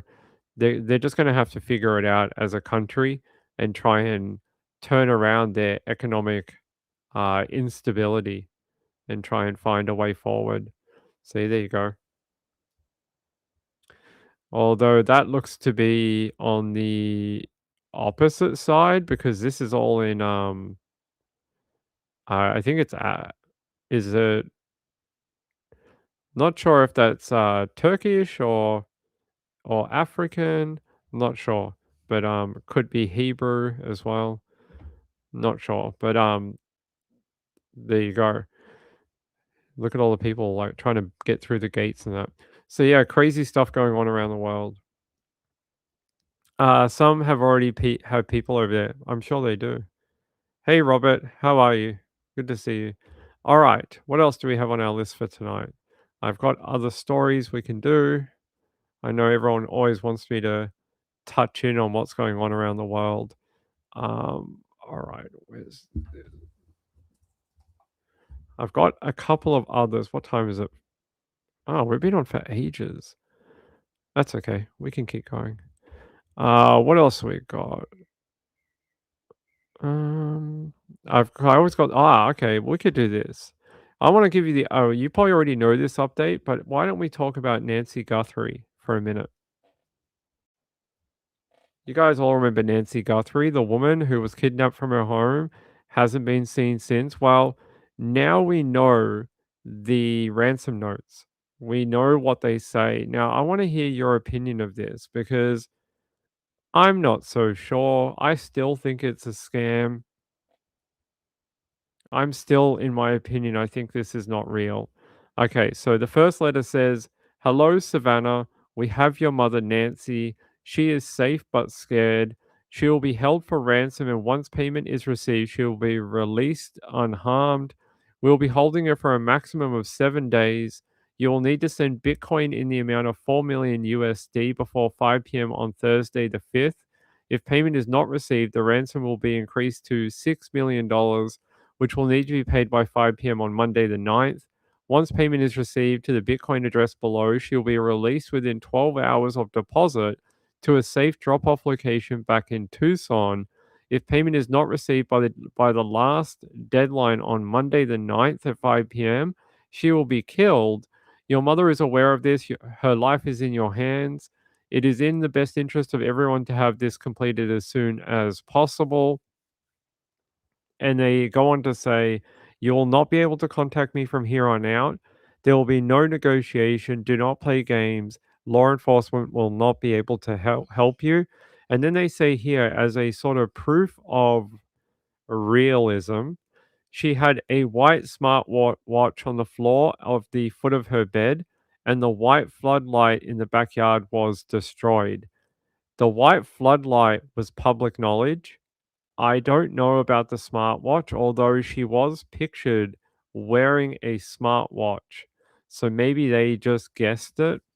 A real proof of life would have been a photo. They would have taken a photo of Nancy after her kidnapping and sent that. That would have been the proof that sealed that as being real. The fact that they gave no photo is concerning to me. The second letter says, "Guthrie family, we did not fully grasp the seriousness of her physical condition. We never intended to hurt her. That was not our intention. She perished shortly after she was taken. We believe it was heart related. She is buried in nature now. Nothing you could have done could have changed the outcome. We want your family to know this and hope you can all find peace. We are truly sorry." Interesting, because that letter has no demand for any Bitcoin. That one is interesting.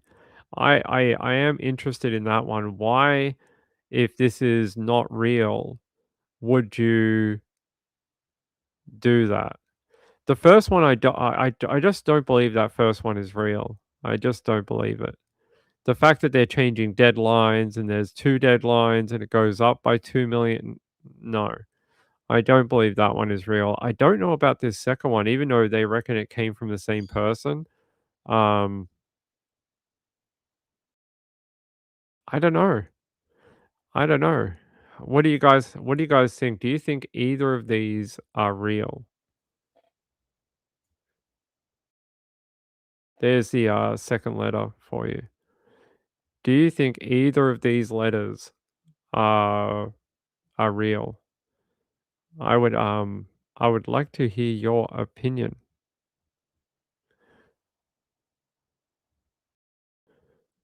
Metadata could give them away if native for yeah, but there's ways of doing that. There's ways of stripping out the metadata. There's also ways of like double saving the photo so it strips out that metadata. There are ways of doing that. Yeah, it almost sounds like a foreign to me, this almost sounds like foreign language translated into English. So to me, this doesn't seem like someone using English as a native language or a first language because there's some syntax problems within their writing. There's things here that don't like a native English speaker would not use this. Like um, the word perished. Perished would not be used by an American. An American would use the word died. An American would not use the word perished. Perished is a very old fashioned sort of word or a word used in just not in this context. It's used in a very different context. Like if someone went out to the desert and they got lost in a desert environment and they died due to not being able to find water or died due to the elements, we would say they went out there and they perished. Hold on, guys.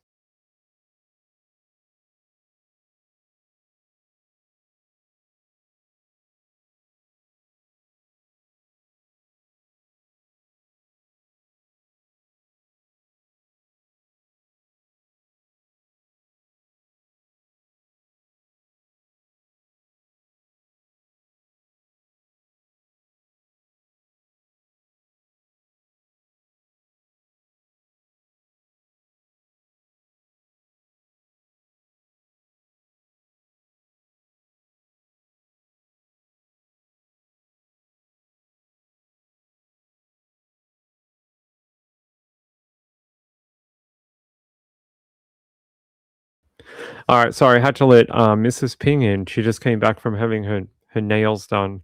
She gets them done like once every month and a half or something. So she's just come back from that. The whole case was botched. Yeah, I agree, guys. But we don't have Nancy Guthrie.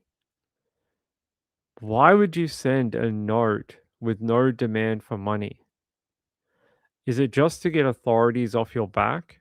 Is it just to try to get everyone to back off and be like, okay, there's no chance of finding her alive, so now we're not in a race against time to allow these people more time to get away? Like that's what I'm wondering if it's more about that. I believe she was dead as soon as she was taken. My opinion is she died within 24 hours of being abducted. I don't think she was alive very long after being taken from that home. That's my opinion because I think if you had her, if you had her in captivity, you would send a video, proof of life, something. You would send something to make the family act and give us, well, not us, but give the family like they would pay you if you showed them that you had her. They would give you the money. So why would you sort of play these word games and stuff like that?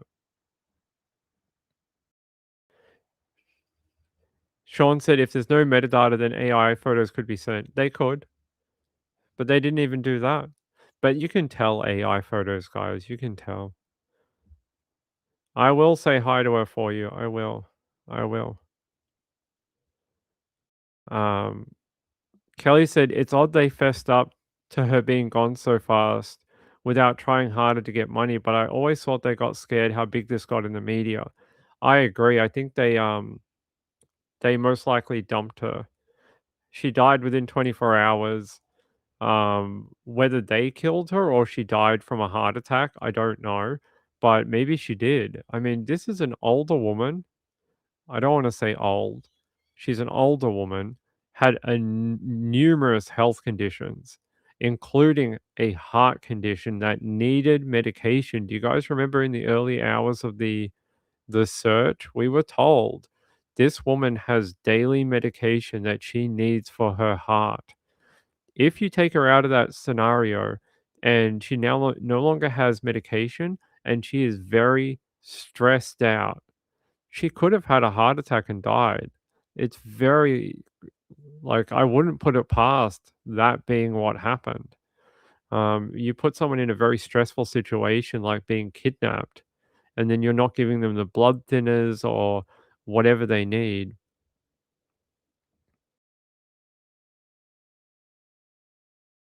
AI said it's getting better. Okay. Kelly said, like there were 100 million. Yeah, exactly. It was pretty bonkers. Hey, Wanjura, how are you? Hey, buddy, how are you? Good to see you. Forget this already. It's done. There are a plethora of mistakes. I agree with you. I think it's been stuffed up from the beginning. Uh, Stop tugging at it. Invisible strings of hope. We need to move on. Well, I think the family would like to have the body back. I don't think she's going to be found alive, and I doubt they ever find the kidnappers. But I'm sure they would like to have her body back to bury it. So a more mature lady, is that what I should say? Okay. Hey Lindy, how are you, my friend? Where have you been? Hiding like an owl. Lindy might actually be the human formation of an owl. I believe it. Her heart monitor was turned off. Yeah, I that's the other thing we heard. That the heart monitor was gone. The family would like to know what happened if they can't find her body at least. Maybe they did. Maybe this is the confession. Maybe that's the confession. Yeah, I'm just trying to see.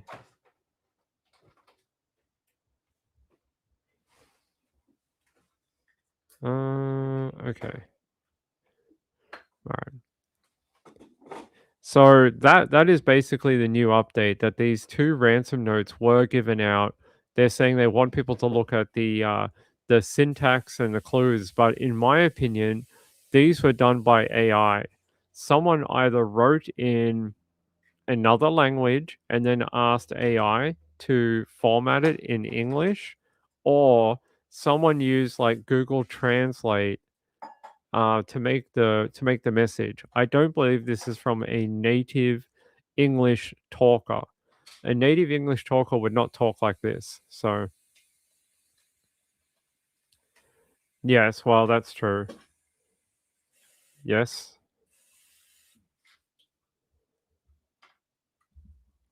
All right. So yeah, that's my opinion after reading them. I believe they're done by someone who does not speak English as a native language. They are most likely someone who has some grasp of the English language, but it is not their first language. Because yeah, we would not talk like that. We would say died. We would say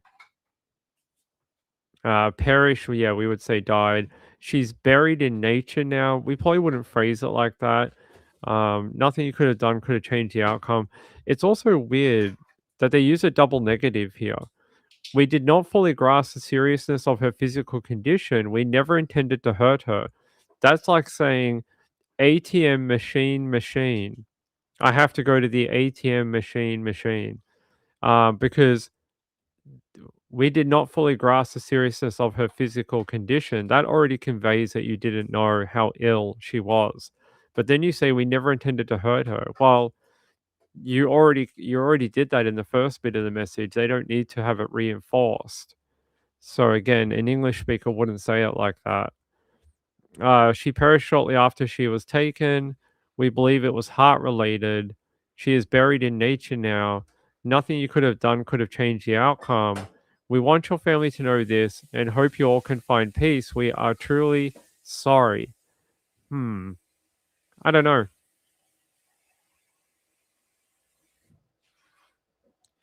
You know, I worry this particular case might end up being like, um, you know how there's that case from years and years ago, not John Bonet, but even before that, the Lindbergh baby.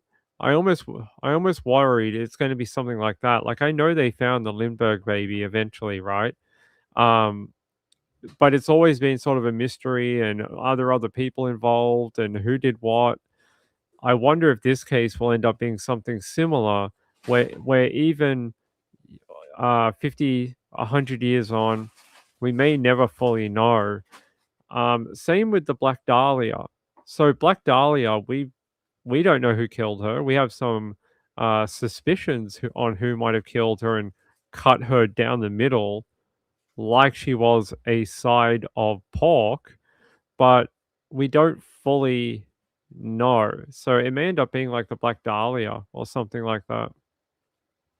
Lindbergh, yeah, Summer Wells. I have a funny feeling it might be something like that. Kelly said, I think this note the family responded to saying, we got your message and we understand we want. Yes, I believe so. Yes. That is the one where they were saying they get that she died. Yeah, send some of her DNA, anything.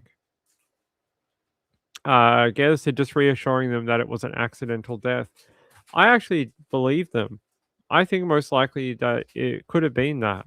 I mean, you take a older woman with a heart condition out of her home at 1 a.m. in the morning and abduct her. Yeah, it could happen. Although I wouldn't be equally surprised if they murdered her because the case got too hot and they just murdered her and buried her. Either way, I wouldn't be surprised. Uh,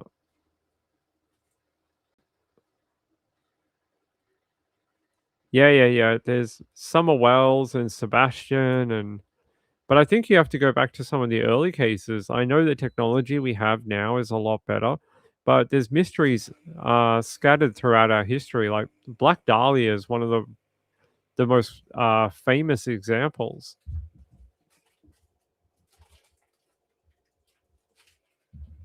When I first got into true crime, I did the true crime crash, the crash course in true crime.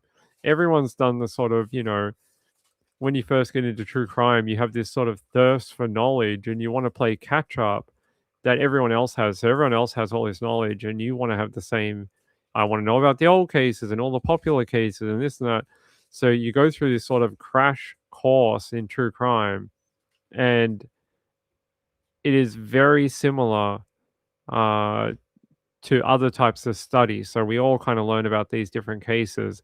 Well, the Black Dahlia was one for me. It was one of the earliest cases I looked up because everyone quotes it as like one of the most gruesome and this and that. And like we've all seen the photos of her on the walkway. Like we've all seen those old photos of her. I'm not going to put it up on the screen. I don't think anyone needs to view that of her. But yeah, like no one knows who killed her, and there's countless others in history of where people have died and we can't find the killers. It's not always where someone is found. Could be like that in this kidnapping too. It could be that we never find her and we never find the people who did it either. And the only thing we have is the creepy photographs of this guy at the front of the home who reminds me of Mr. Cruel. Like if we where's the article? Do we have those photos? I think we do. Yeah, here. Like these photos of the guy and him like that. They remind me I honestly think this is what Mr. Cruel probably looked like if we had doorbell cameras back in the 1980s and the 1990s. I guarantee this is exactly what he looks like. Here, Mr.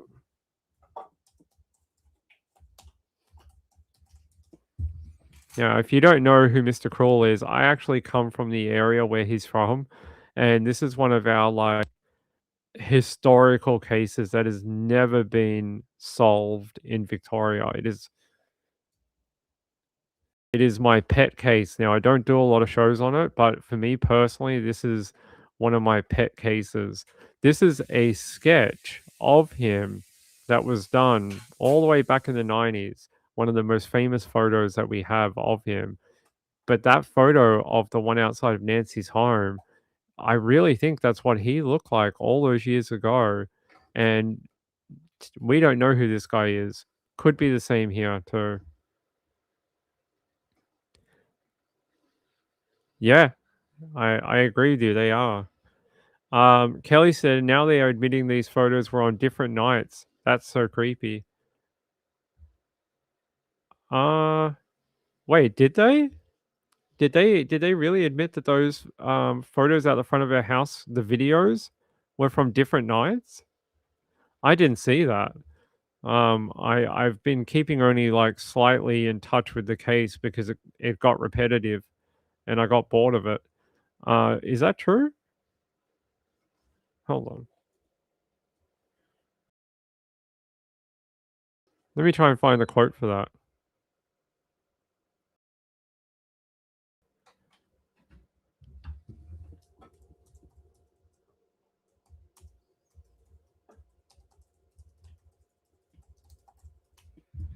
Let me have a look. Yeah.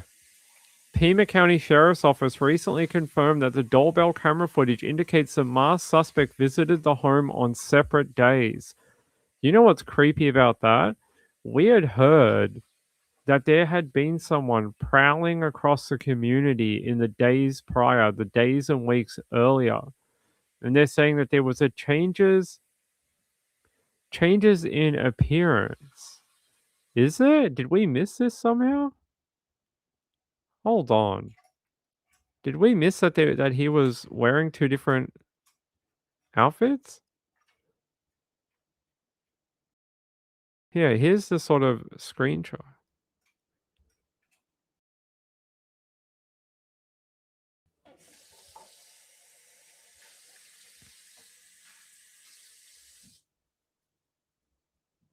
But this photo's always been weird to me. Why can't you see his eyes?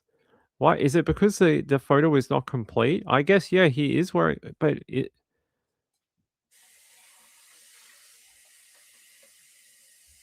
I mean, I guess.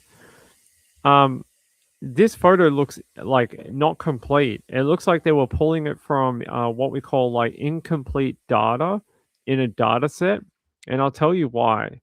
See in the background here, it looks like they have used AI to fill in the blanks.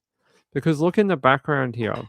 See how the background, like you can see that sort of looks like some trees or something, but then this just looks like all random pixels and random stuff and that.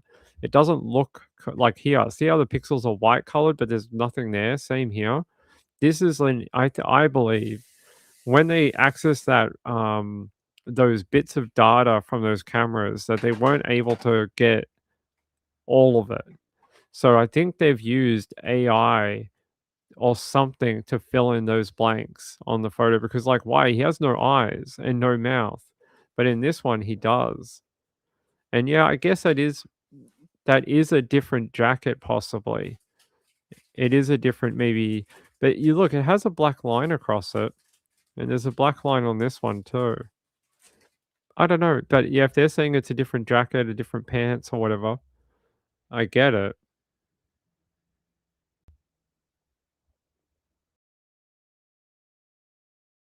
Eyes glow red with infrared. If light not in his eyes, they're not reflecting. I mean, I guess so, but wouldn't you still see the cutouts of the eyes? Like in this photo here, you can clearly see that there is a cutout around his eyes. But in this one, it just looks like he is the pumpkin man from a horror movie where the guy is made out of like the Hessian sack on his head. There is no definition in this photo of the head. There's no definition in that photo. And the photo, there's pixels missing all over the photo. So yeah, I believe this is an incomplete photo that they've had filled in to make something presentable. It is not of the quality of the one on the opposite side. The one on the opposite side is of a higher quality. But interesting if they're saying that these were indeed on different nights. So is this the Prowler? Is this the Prowler that's been around? Because they were saying that there was a Prowler in the neighborhood. So here, let's have a look. So, do they mean that that photo and the other one are from the different nights, or are these two from the different nights? I think these are from the same night, right? And the other one is from a different day. Or are all three of them from different days? Let's have a look. I want to see what that quote is.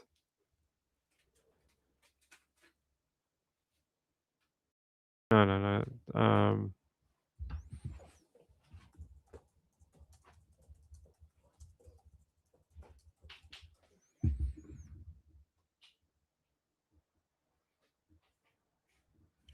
What do they mean? Different days.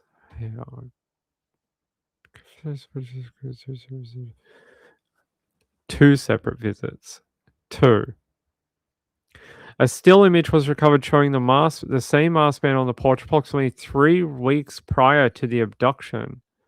And then the night of the kidnapping shows the suspect returning on the night of January 31st in the early hour mornings of January 1st to tamper with and block the camera using vegetation from the yard. Interesting. I mean, that's the old information. I must have missed it. It's from February. Huh. Creepy. So, does that show a premeditation or does it show just someone's creeping around the neighborhood?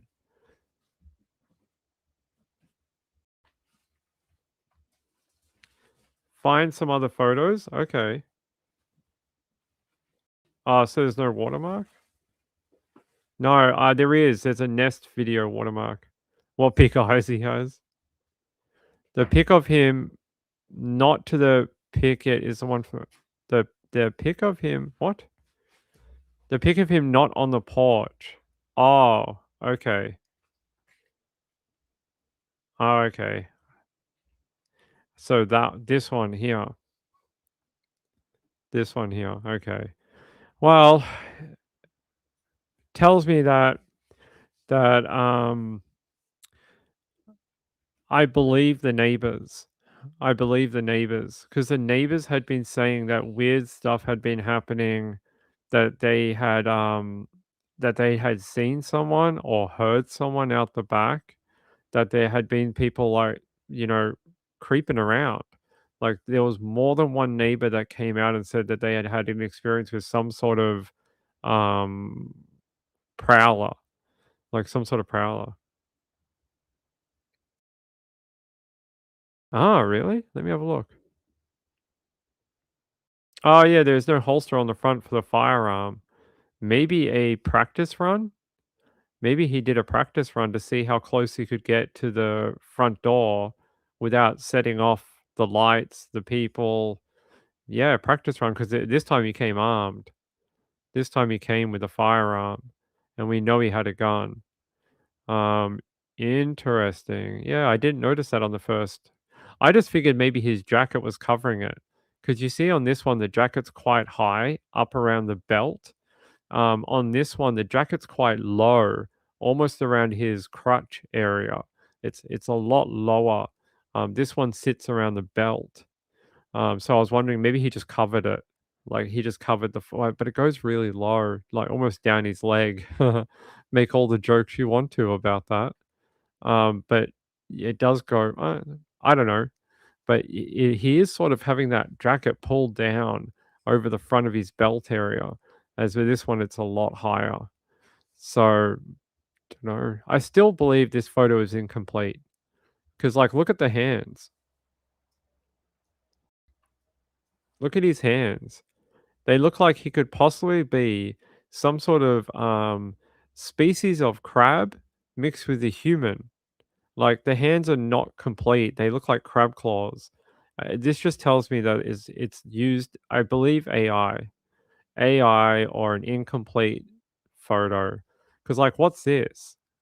What's this here? Is he some sort of spirit animal that is like half ghost, half human? Why is this like all like floaty and weird? Is he a spirit animal? Is he some sort of like ghost that is malevolent coming in to hurt people? Like and this is not very clear. The hands look like they may be made out of, like, he has fork hands. They're made out of forks. So yeah, it's just not the quality of that one. That one's got a lot more detail.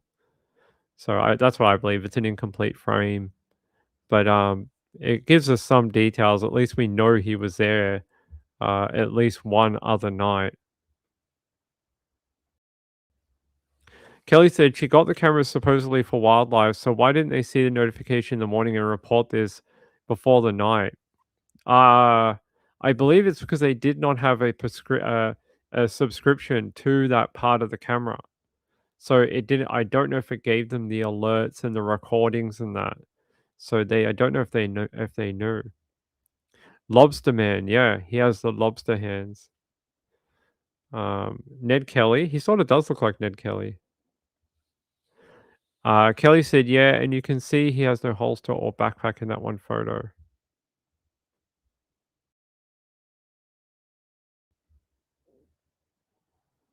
Yeah, no straps over the. But I do see something. I don't know if this is just from degradation of the photo, but there is something here, right here, and then there is something here too. So I don't know if he's wearing it under the jacket, maybe. So the backpack's maybe under the coat that he's wearing. And there's something here. I don't know what the hell it is. I don't know if it's part of the background. So we've got light spots in the background. I don't know if that's what that is or it's something on his back. It's hard to know, but yeah, lobster hands. He looks like he could go to, pour some butter on it. He might be half alien. You know, aliens have the crab claws. Because yeah, it's a bit freaky with the hands. It's just an incomplete frame. That's all it is. Yeah, her subscription had run out, so I doubt she would have even got the notifications. Kelly said you need a subscription to go back and pull videos and save them, usually, at least with Ring. That's what I would have thought. That's why they didn't report it. You don't need a subscription to get the notifications, though. First only visitor, I mean, not the night she's taken. Maybe he didn't trigger it. Maybe, like, these cameras, they see constantly. They may not record, but they do see. So they have data coming through them constantly. Maybe that's where they got this from. Like they said, they had to go to the servers and pick apart small packets of data and search through individual packets of data to find this. I don't know if any of you have ever done that. I have. I'm a network technician by trade. I know how to do this stuff. It is time consuming, tedious, and you have to know what you're looking for. And it's like, I don't even know if I could do it. I don't think I probably could. I don't think I can. It is so imagine this. You have a network in Tucson of these cameras. You can see them in headquarters at Ring, and you're trying to scour through all this data. So this device would have a MAC address. They would use the MAC address and then filter. And they would filter all the data over the last, 2 weeks from this certain MAC address of that camera. Then they would go through and try and look for chunks of nights and go through these packets of data individually. Then you got to try and group them together based on type. So there's different types of packet: media, information, TCP, IP header.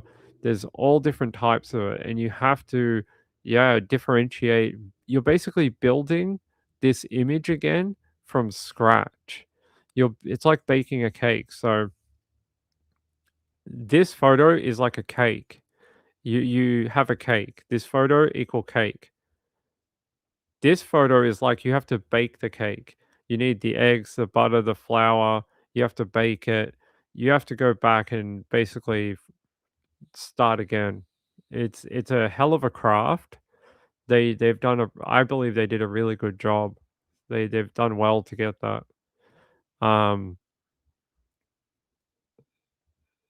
would love to hear from the technical guys that did this work and hear what they have to say, because I reckon they worked under some extreme pressure to try and get it done.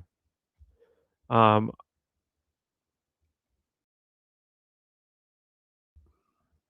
to me, this photo is the creepiest because we get the best look at this guy, and I believe he's not very old. I think he's between 25 and 35, and I think he's actually a fairly young guy, and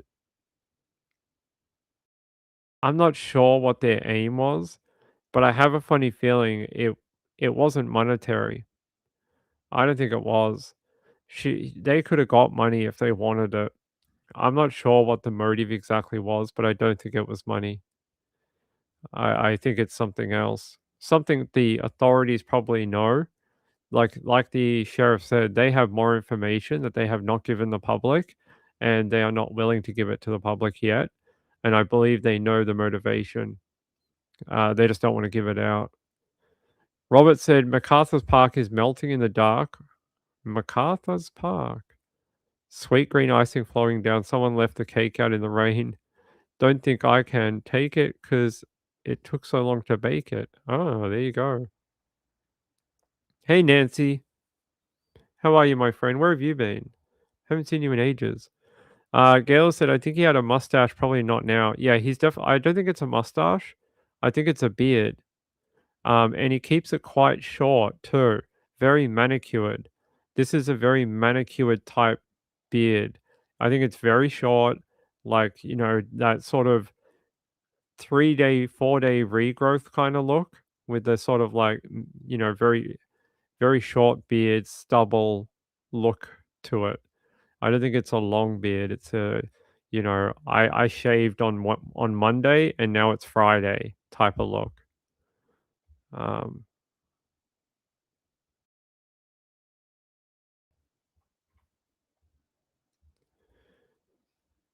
let's have a look. All right. All right. Oh, geez, it's 5 o'clock. Geez, it's late. All right, hold on. Well, I'm sad the alerts didn't work again tonight. I really got to find out from our company like why it doesn't work. I'm really sad that it doesn't. We will get it sorted out. I just got to find out why I can test it, but it doesn't work on the channel. Like when we test it, it does come up, but when you guys do it, nothing happens. So we're gonna have to figure that out. I will ask why. Hey, by the way, I want to thank my friend Wendy R. Wendy R, thank you so much. So good to hear from you. I hope we see you in the chat again, my friend. And Sean and Lisa, thank you to you guys. I appreciate it. You meant to tag me. Yeah, I appreciate you guys. You guys are very kind. Just a random cake lyric. Yeah, that's what we always keep in our heads. Random cake lyrics. I appreciate you guys supporting the channel. I hope we can get this working because that's the whole idea. Like I wanted to do that for you guys. Oh, I didn't know we had a countdown thing.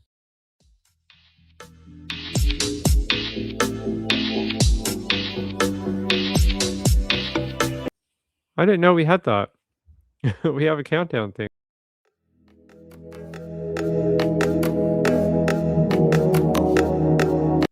It's like an eclipse. It's like an eclipse. Oh, we'll have to use them next time. I don't know why it's not working. Like we have the apps here.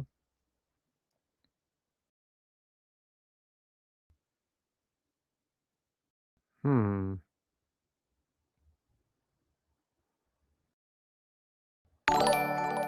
Yeah. I don't know. Hopefully we'll figure it out at some point. Yeah. I don't know. Hopefully we'll figure it out in the future. Run, it's the eclipse. Yep. There is one on the 12. An eclipse, there's a daylight one happening in Australia, like a daytime eclipse thing. Kelly said, I don't mind the countdown. I'm kind of sick of the 3-minute intro and outro AI songs. I would never do that to you guys because it sounds like absolute shit. I'm not doing that ever. And I'll let that be for other people. Great support, $90. I know, right? That'd be great. No, that was a test one. That was a test one. You guys wish. I wish. Kelly said, I don't mind. Yeah, we're not doing that. All right, let's get out of here. Yeah. Imagine if you could just print your own money with the testing thing. That'd be great. We could just do it over and over again and print money. That'd be fantastic. All right.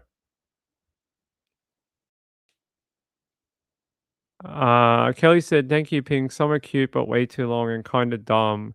Everyone's doing them. I I'm never gonna do that. I think they're ridiculous. I think they're just dumb. It just doesn't make any sense. A lot of them try to make up lyrics that don't have any correlation to anything, and I don't understand how they relate to true crime at all. Yeah, not gonna do it. I don't like AI. I don't use it. I think it's gonna ruin the world. I think AI, unless we actually start developing controls for it and sort of working out how the world is actually going to um, have policy that deals with the future of it, and we've got a really terrifying future. Did you guys hear the other day an AI broke out of a testing sandbox, went and hacked a company, and then deleted all of its backtracks so no one could tell that it was the hacker?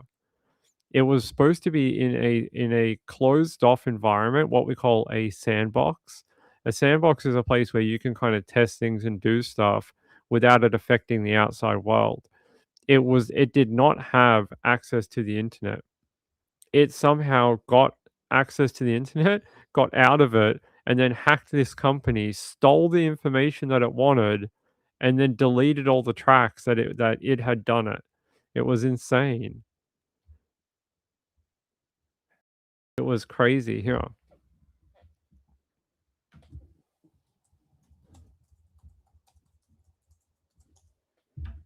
Yeah, I'll show it to you. This will be our last story for the night.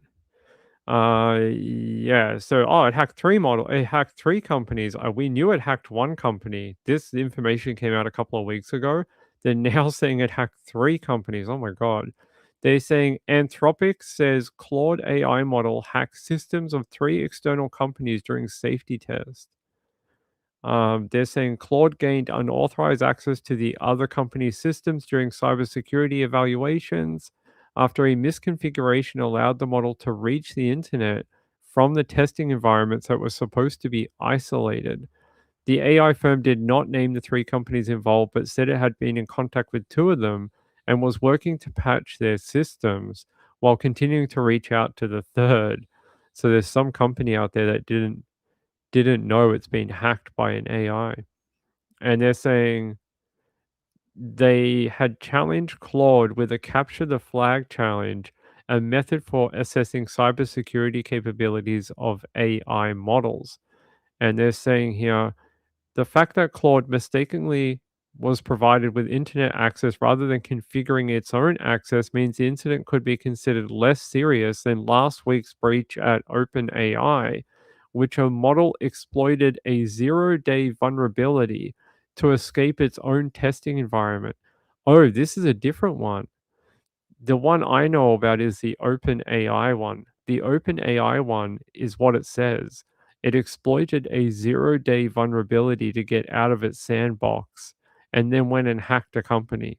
This one's a little bit different. This one escaped its testing environment because they misconfigured a firewall. But if you guys don't know what a zero-day vulnerability is, a zero-day vulnerability is a vulnerability on the internet that is new. It's 0 days old. That's what it means. 0 day means 0 days old. It just came out, like it's brand new. It's a vulnerability. No one's had time to patch it as of yet, and it's used for like hacking and stuff like that, and vulnerability testing and things like that.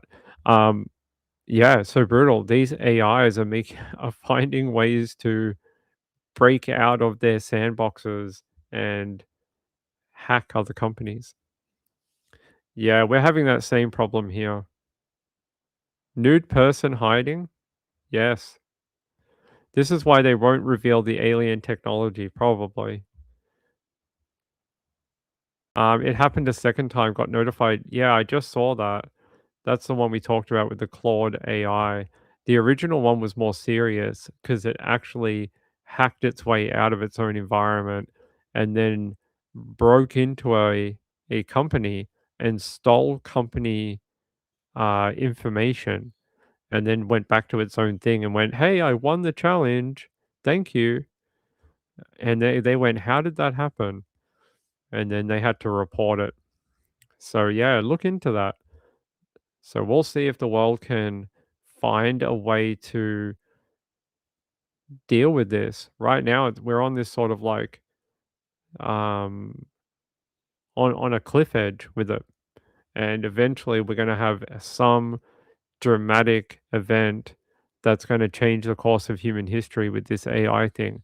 I don't think it's going to like wipe out humanity or jobs or whatever, but there are risks involved with having any autonomous thing that will help you that could go mental. So,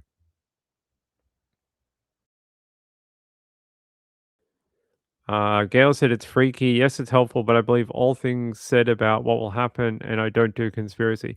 It's just obvious.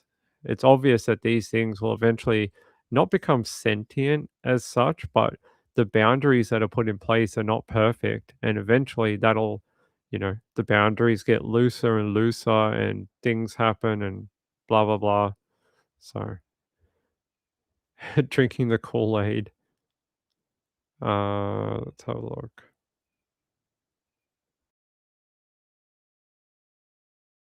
All right.